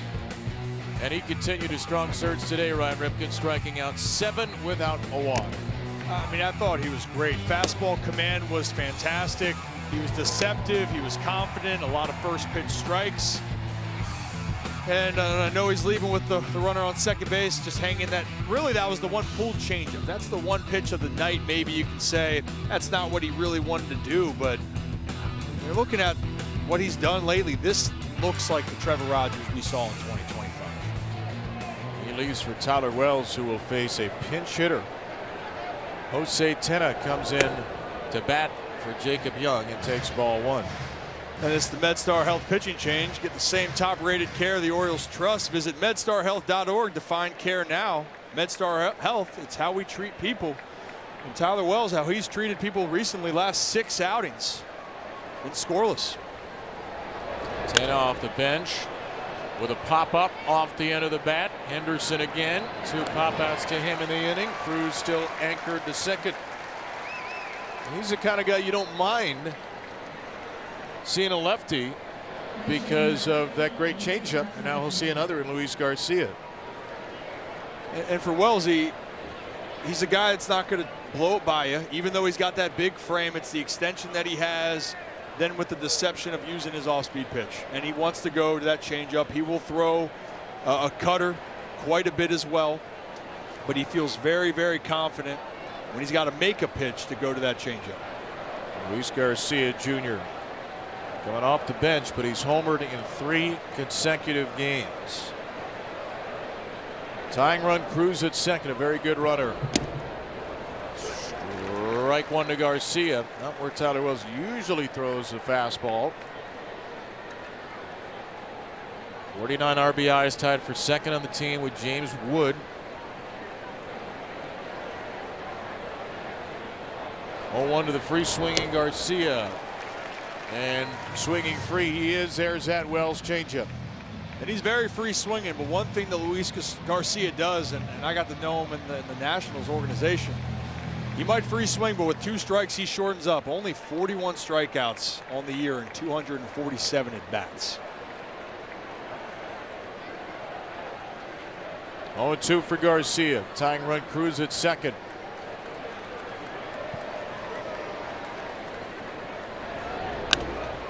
Flipped out of play.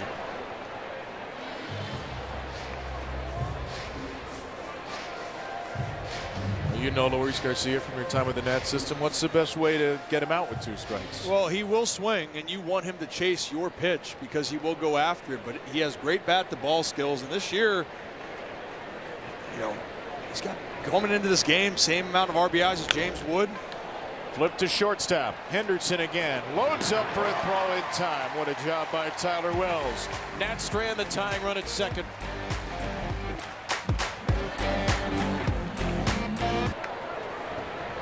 Bottom 7, Taylor Ward, first pitch swinging towards center field, backhanded by the new second baseman Curtis Mead, who's thrown out in time.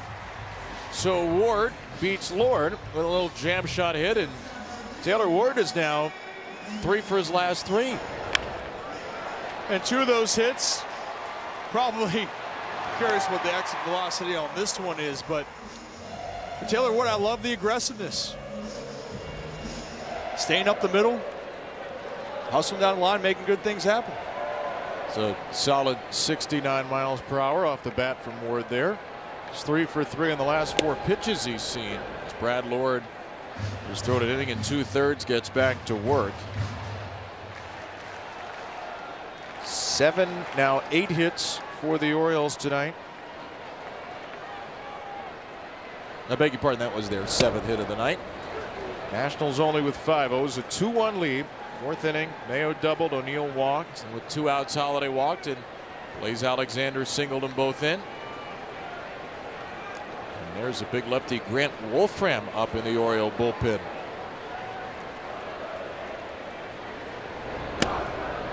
Inside to Gunnar, 1-2.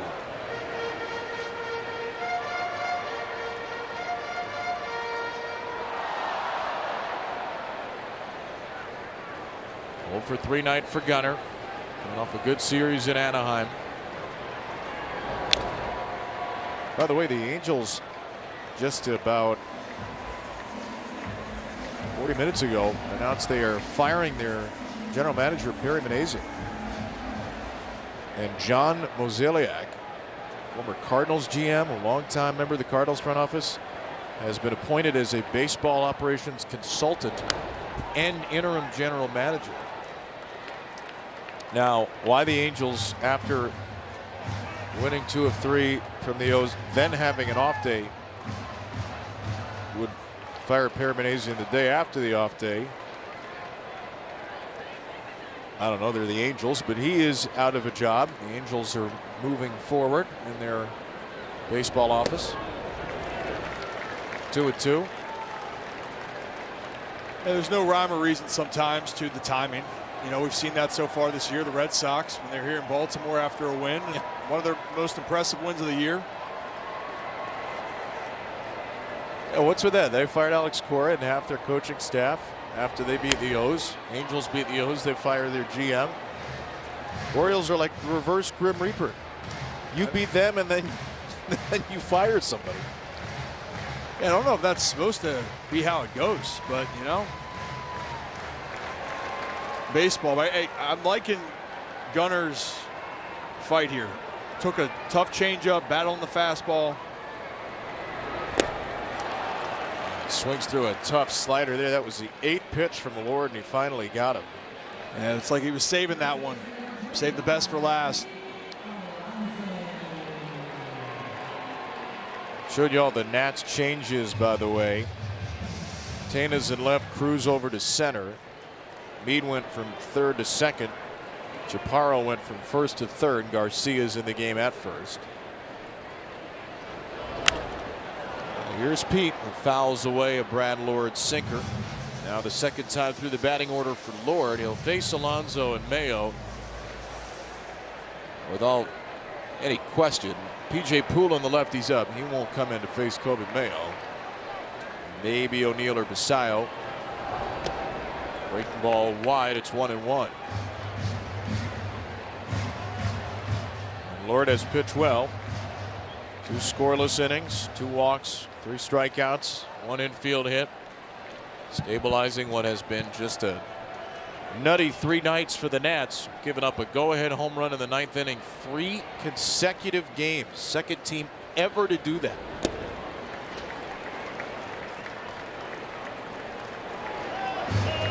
So you know it's going to be interesting in the late innings with the Nationals, whose bullpen ERA since June 10th is 7.28 over the last 16 days. And now they're pitching from behind. Alonso hoping to add to the Oriole total. 3-1 to Pete. I know Pete's got a pair of strikeouts here, but I can guarantee you this is not a position Lord wants to be in. 3-1. And we talked earlier about guys like Basayo and James Wood have a lot of power. Pete Alonso, a lot of power the opposite way. Take ball 4. He walks against Lord for a second time. And that moves Ward to second with 1 away.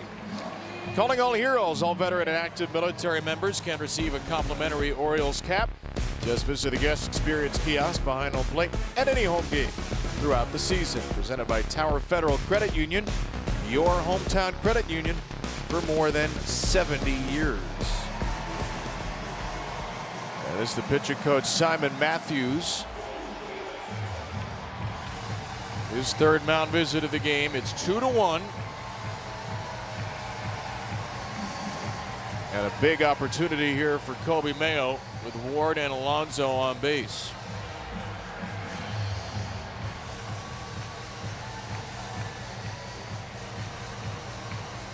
Trevor Rogers having a grand old time after 6 1/3 innings of 1-run ball. Colt Cowser's near him. Now the Orioles really can't pinch hit Colton against the righty here, because the Nats would then turn to Poulin left on left. So the national reliever in the bullpen acting as a deterrent. Which means it's going to be Mayo right on right.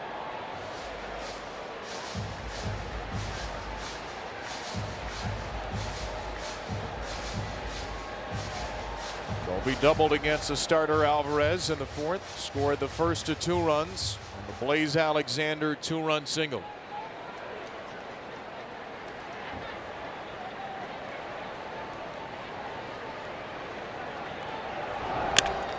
Line to left center field, a base hit for Kobe. Ward will score, and the ball got all the way to the wall past Taina. So Alonso to third, Mayo's into second as he smothers a sinker from Lord to make it 3-1. And that was an absolute rocket off the bat. 113 miles an hour, and Kobe perfectly places that. And look at this. What I love with Kobe, and actually in a setup I'll get in a second, right down the middle, and that thing just took off all the way to the wall. Orioles are in business, but there's one thing with Kobe's setup that I think he might be as a little reminder for himself.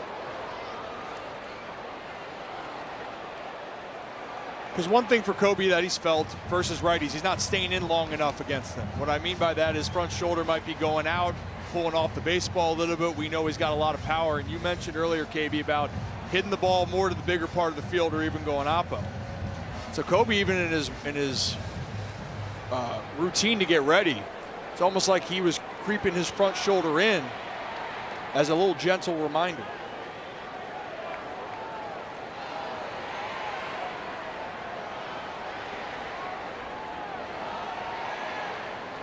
Time taken now, Alex Tosi making sure Brad Lord had his eyes up. Well, Kobe this year, I mean, he's just crushed lefties. 1,011 OPS. We've talked about it a lot. He's really struggled against righties, so that is a significant hit for him. And it was 113 off the bat, too.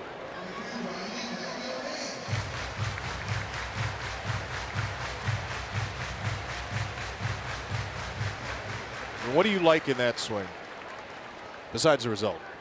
When you're looking at the powerful, simple, staying on it. You know.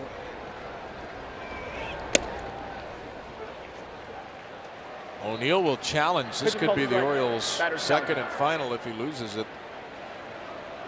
So, don't lose it. And it's a strike. Pitch is strike. Baltimore is out of challenges. And the Orioles done for the last 2 innings with challenges. We'll make it hurt right here. All night, O'Neill's had some great at-bats, battling with 2 strikes. Second and third, 1 away. And he struck out, lost the challenge, and then lost the at-bat. The Orioles will hope that doesn't come back to bite them. Yeah, it was a good executed pitch right there. But this is what I was talking with Kobe to start.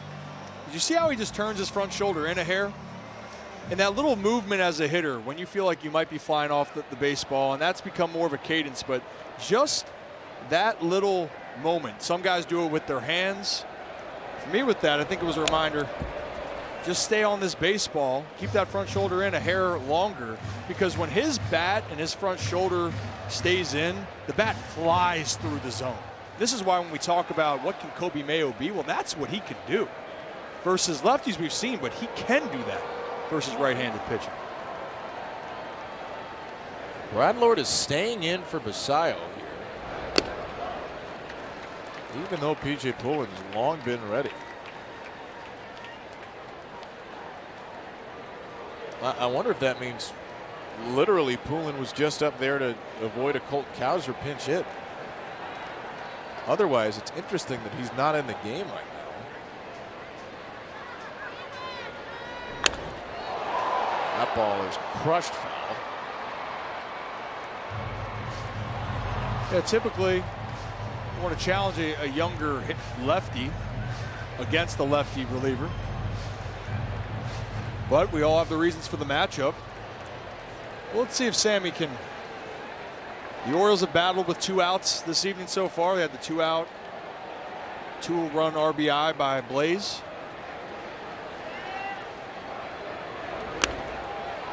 Fouled away to our left. Only other thing I can think of is maybe Pullen has pitched 2 out of 3 games. Maybe if Lord had gotten Mayo, but then O'Neill walked, a run hadn't scored, maybe then you bring in Pullen if it's 2-1. Terra sits him down now at 3-1. And Basayo stays alive 1-2. It'll definitely be something that's talked about. Sammy comes through right here with a little 2-strike, 2-out base knock. And he's seen some pitches now. And he's due for a hit. 0 for 3. Change that day around here with a little 1 for 4. This will be the 11th pitch and 2 at-bats against Lord. Roller up the line. Twisting foul. Took a sharp right turn at the right moment.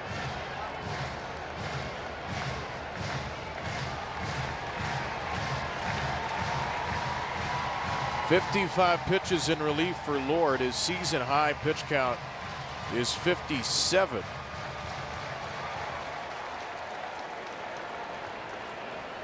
This is his second highest pitch count of the year.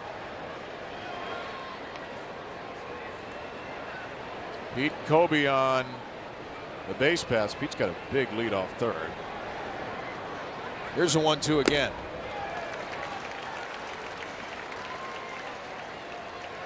And the third baseman, Chaparro, is basically playing short. So any ball in the dirt,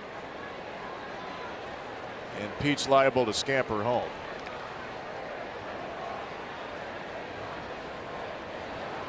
Two. A little backup slider there. Lord lucky that ball went back foul. Here's the part. Sammy's been today falling away a little bit. Just trying to get him out in front, get him to roll over. Just stay back a hair here for Sammy. High and tight near the elbow, 3-2. If you're a hitter, he throws you that pitch on 2-2. What are you thinking? Well, you got a base open. What do you feel like you can land and get over for a strike? He's throwing a majority of fastballs. That's his thing. But I just feels like a breaking ball with a hitter like Sammy Basallo right here. 3-2. He challenged him again. And there goes the bat into splinters, which is the fourth time Basallo has Hulk smashed his bat over his knee. Oh my.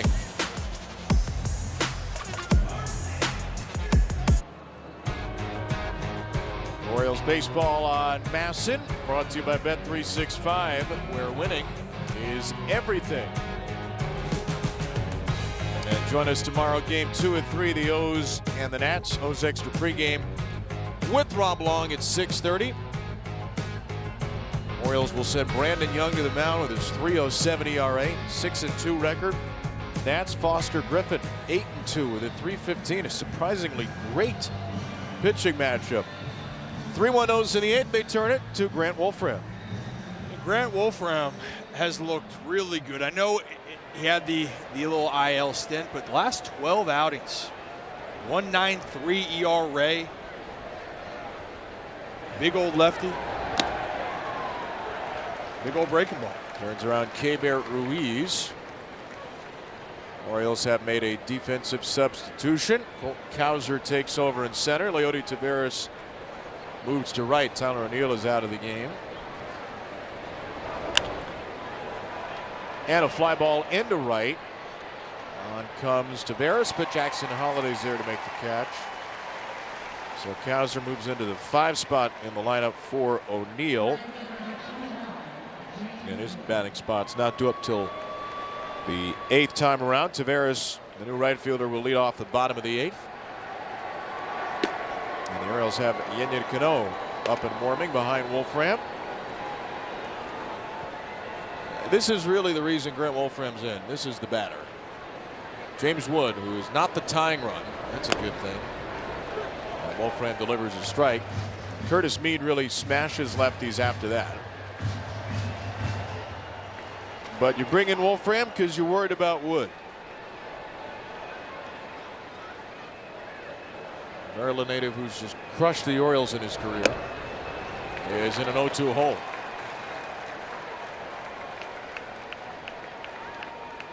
One of the bright stars in the game right now, too.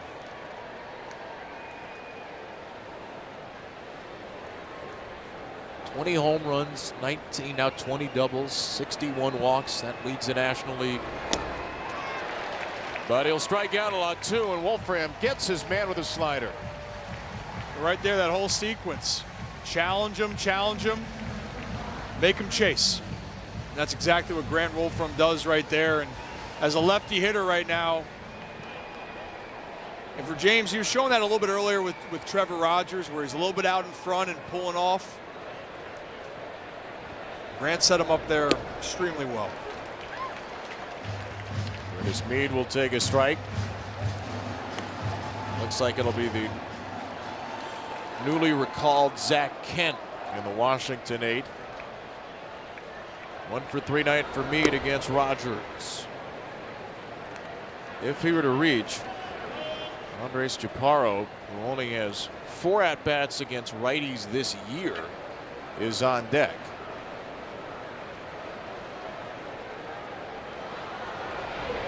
Swing and a miss, 1-2.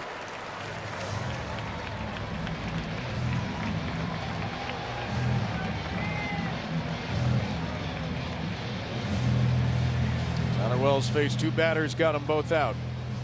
Trevor Rogers 6 1/3, 5 hits, 1 earned, no walks, 7 Ks. And now Wolfram in search of a perfect 8th. His 1-2 pitch. In the dirt.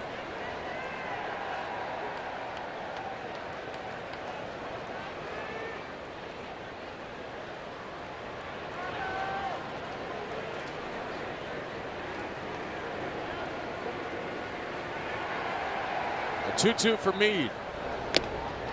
Strike 3 swinging. What an impressive 8th inning for Grant Wolfram.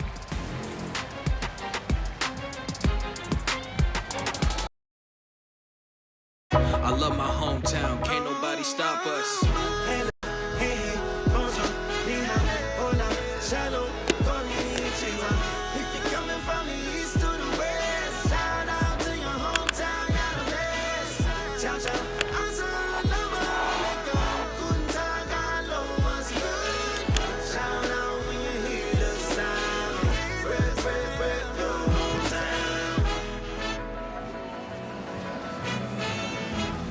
Fantastic evening tonight, 83 degrees, great weather, great celebration of pride here in Baltimore on the O's annual Pride Night.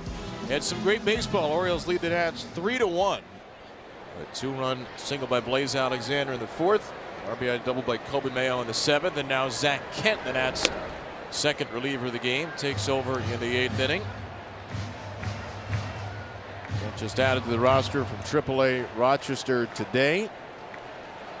Brad Lord 2 2/3 of relief. Pitched pretty well. 2 hits, 1 earned, walked 3, struck out 5. And Kent behind Leody Taveras 2-0.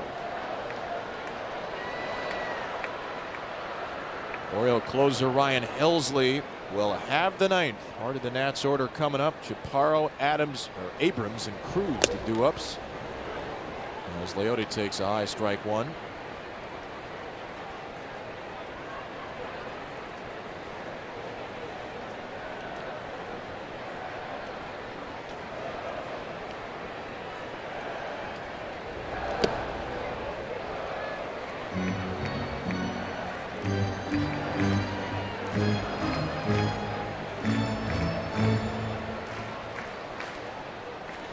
Taveras a walk in his first plate appearance against the starter Andrew Alvarez. Swing away here, 3-2. O's have had a bunch of opportunities tonight, Rip, and they've left 9. Runners on base, they've struggled a bit tonight, but pitching's been good, and a defense outside of the one-gunner Henderson error pretty strong as well. Something that was obviously a problem on the West Coast. We got the force out at home earlier, or the tag out at home. 3-2 pitch is outside for strike 3, and the Orioles are out of challenges, so Leody has no recourse. Join us at the Yard Friday, July 10th, as the Orioles host the Kansas City Royals. Yeah, it's a couple of weeks away, but it's never too early to tell you about Floppy Hat Night. Reversible floppy hat this year. 20,000 fans, 21 plus, get a floppy hat presented by Coors Light. Plus, it's a party at the Yard Friday, which means $5 Coors Light pregame activities in Legends Park until an hour after the gates open. Orioles.com/tickets. One of many ways you can rock a floppy hat right there.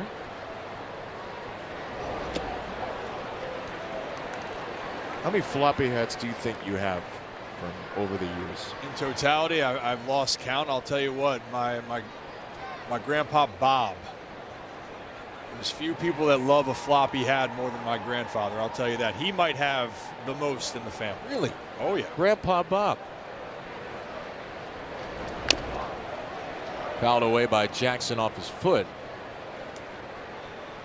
Would you rock a floppy hat in public? Absolutely. You know, yeah. Does it always? I can't would pull you that. rock it like this? I would. If the Orioles win the game, I'll rock it whatever way we rocked it that night to get a W. You're easy. Yeah. For Palmer, we needed a whole year to eat a chicken wing. You're like, I'll do whatever you want with a win. Well, you needed know, a grand slam. You just need a win. Hey, you know what? I'm just trying to earn my keep here. I'm a team player. You know, if this helps the Birds win, and I think it's a fashion statement. I just don't think I rock the look as good. You're trying to get back to a personal 500 record. We didn't need to bring that up. Oh, just you 500 with a win. That's not bad. Holiday strikes out. It is in the back of my mind. You know, I'm aware of what happened in Toronto. I feel responsible. I would say a floppy hat would look good on this headset. On this design right you've got now? going. What? Wow. There's just a huge gap.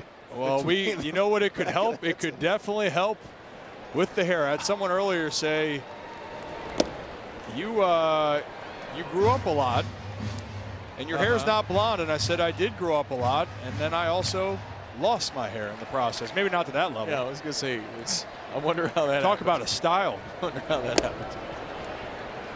Now that's styling on right now. See, but I like the hats. I do. And I like the way Blaze Alexander was swinging the bat earlier, by the way. I'd love to see another knock. You know what? That's just a professional segue by you right there.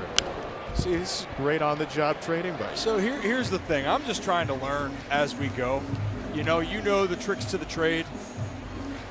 I'm getting there. I'm getting there. It's debatable whether I know any tricks. That I've heard. The trick I've seen. The trick I've learned is don't say anything that might happen, because then everybody gets mad at you when it does. 2-2 for Blaze. That is. You know what I'm not going to do in solidarity with the Orioles fan base tonight? I'm not going to say what the Orioles record is leading into the ninth. I'm not going to do it. I applaud you on that. I'm not going to do it. I applaud you on. Let's talk about actually what's happened then. You're talking about runners in scoring position. Yeah. Right. It's a 3-1 game right now. Sure could be a little bit more of a cushion. And Blaze, a part of that, he had the 2-run single, but then in the fourth inning, after that 2-run single, Taylor Ward single, looked like I was going to score Jackson Holiday. Blaze tried to take third, go first to third, and got thrown out before Jackson crossed. So that was a potential third run early. Orioles pitching has held it up so far as Alexander walks. Trying to earn his keep. He's on for the second time. And the O's have a 2-out base runner for a man with a 3-hit night tonight, Taylor Ward. Well, in the case right now, the Orioles, their damage when they've scored some runs, or 2 of those, was on Blaze Alexander's single to left. 2 outs.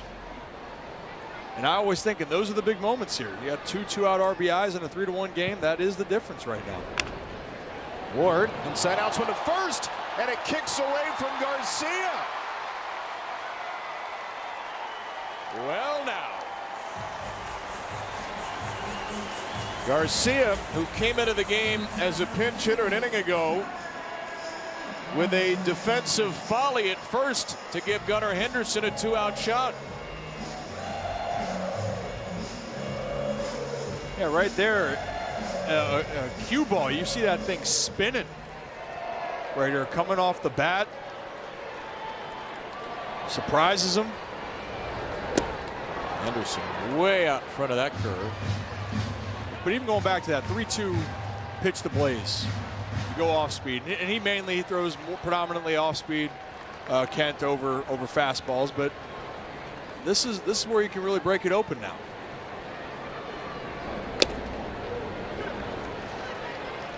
Oh, 0-2 for Henderson instead. Kent not a hard thrower at all. 5.79 ERA in 6 games with the Nats this year. 3.60 in AAA Rochester. Popped up down the left field line. Chaparro does not have a play.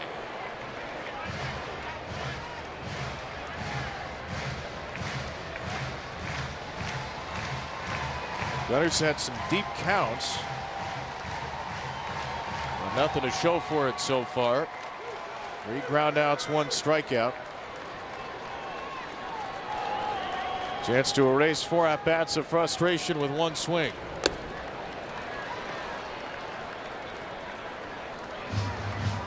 This is a situation right here, unfortunately earlier on the season, these moments hurt the Orioles. Well, now they can return the favor here with an extra out.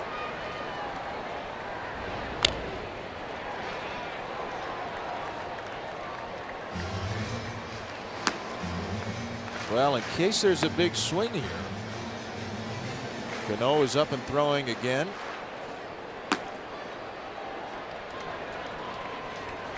Helsley if it's a safe situation. Perhaps Cano if it's not. 6-pitch to Gunnar. High fly ball to right. But not deep. And it'll be Ryan Helsley time. Haven't heard Hell's bells in this ballpark in a long time. We'll hear it heading into the ninth.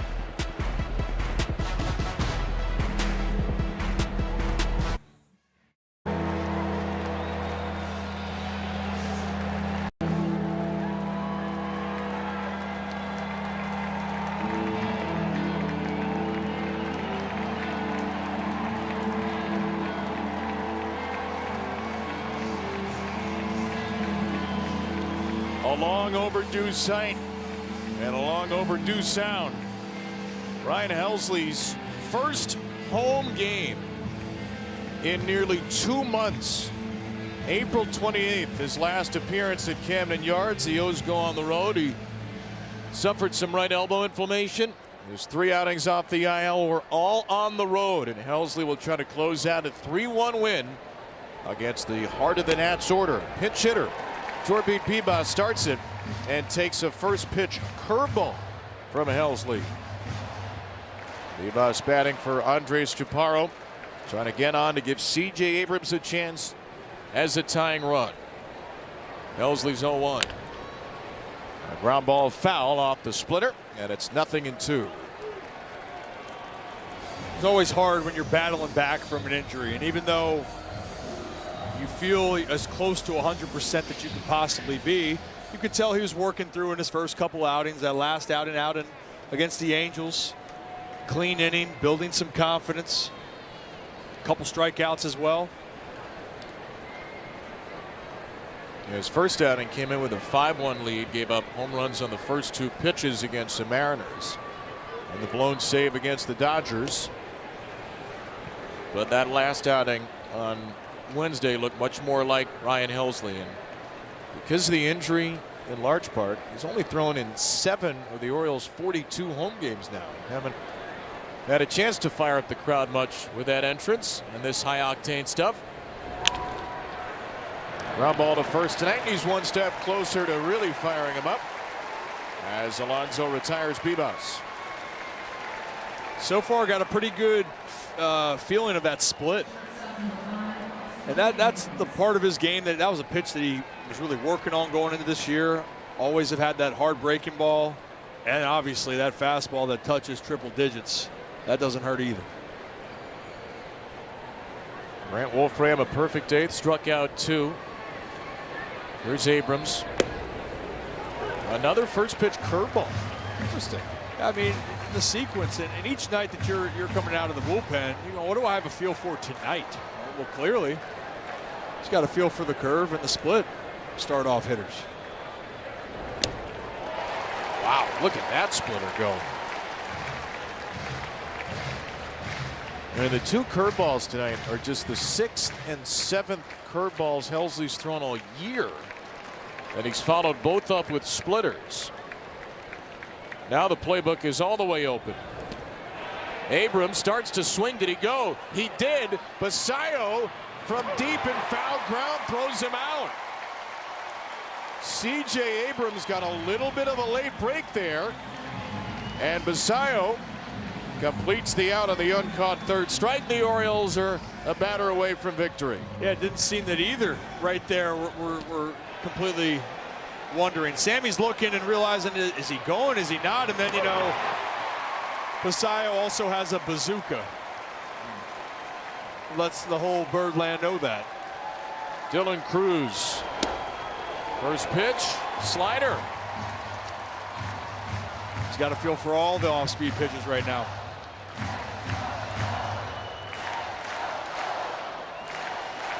What a mix for Helsley tonight. Only thrown 1 heater in 8 pitches. Another slider. And it's 0-2.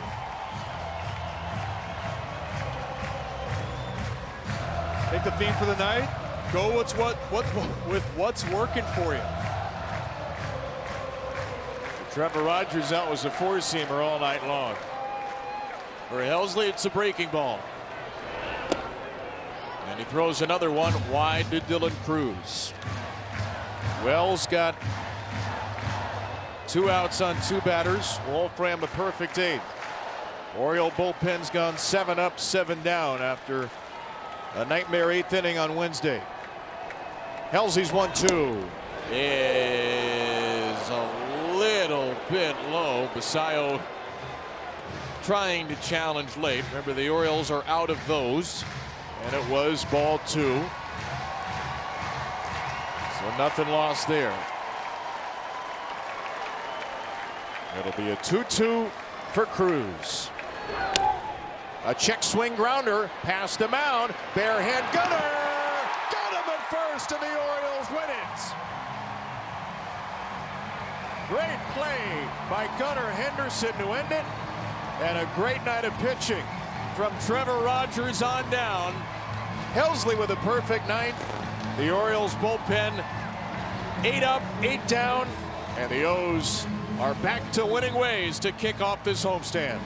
I mean, pitching all around. That was tonight the story. And I got to say, Ryan Helsley coming at the end of the game, that looks like the Helsley we saw before the injury. That looks like the guy that closes down the games. And the Orioles, great open up this homestand with a W.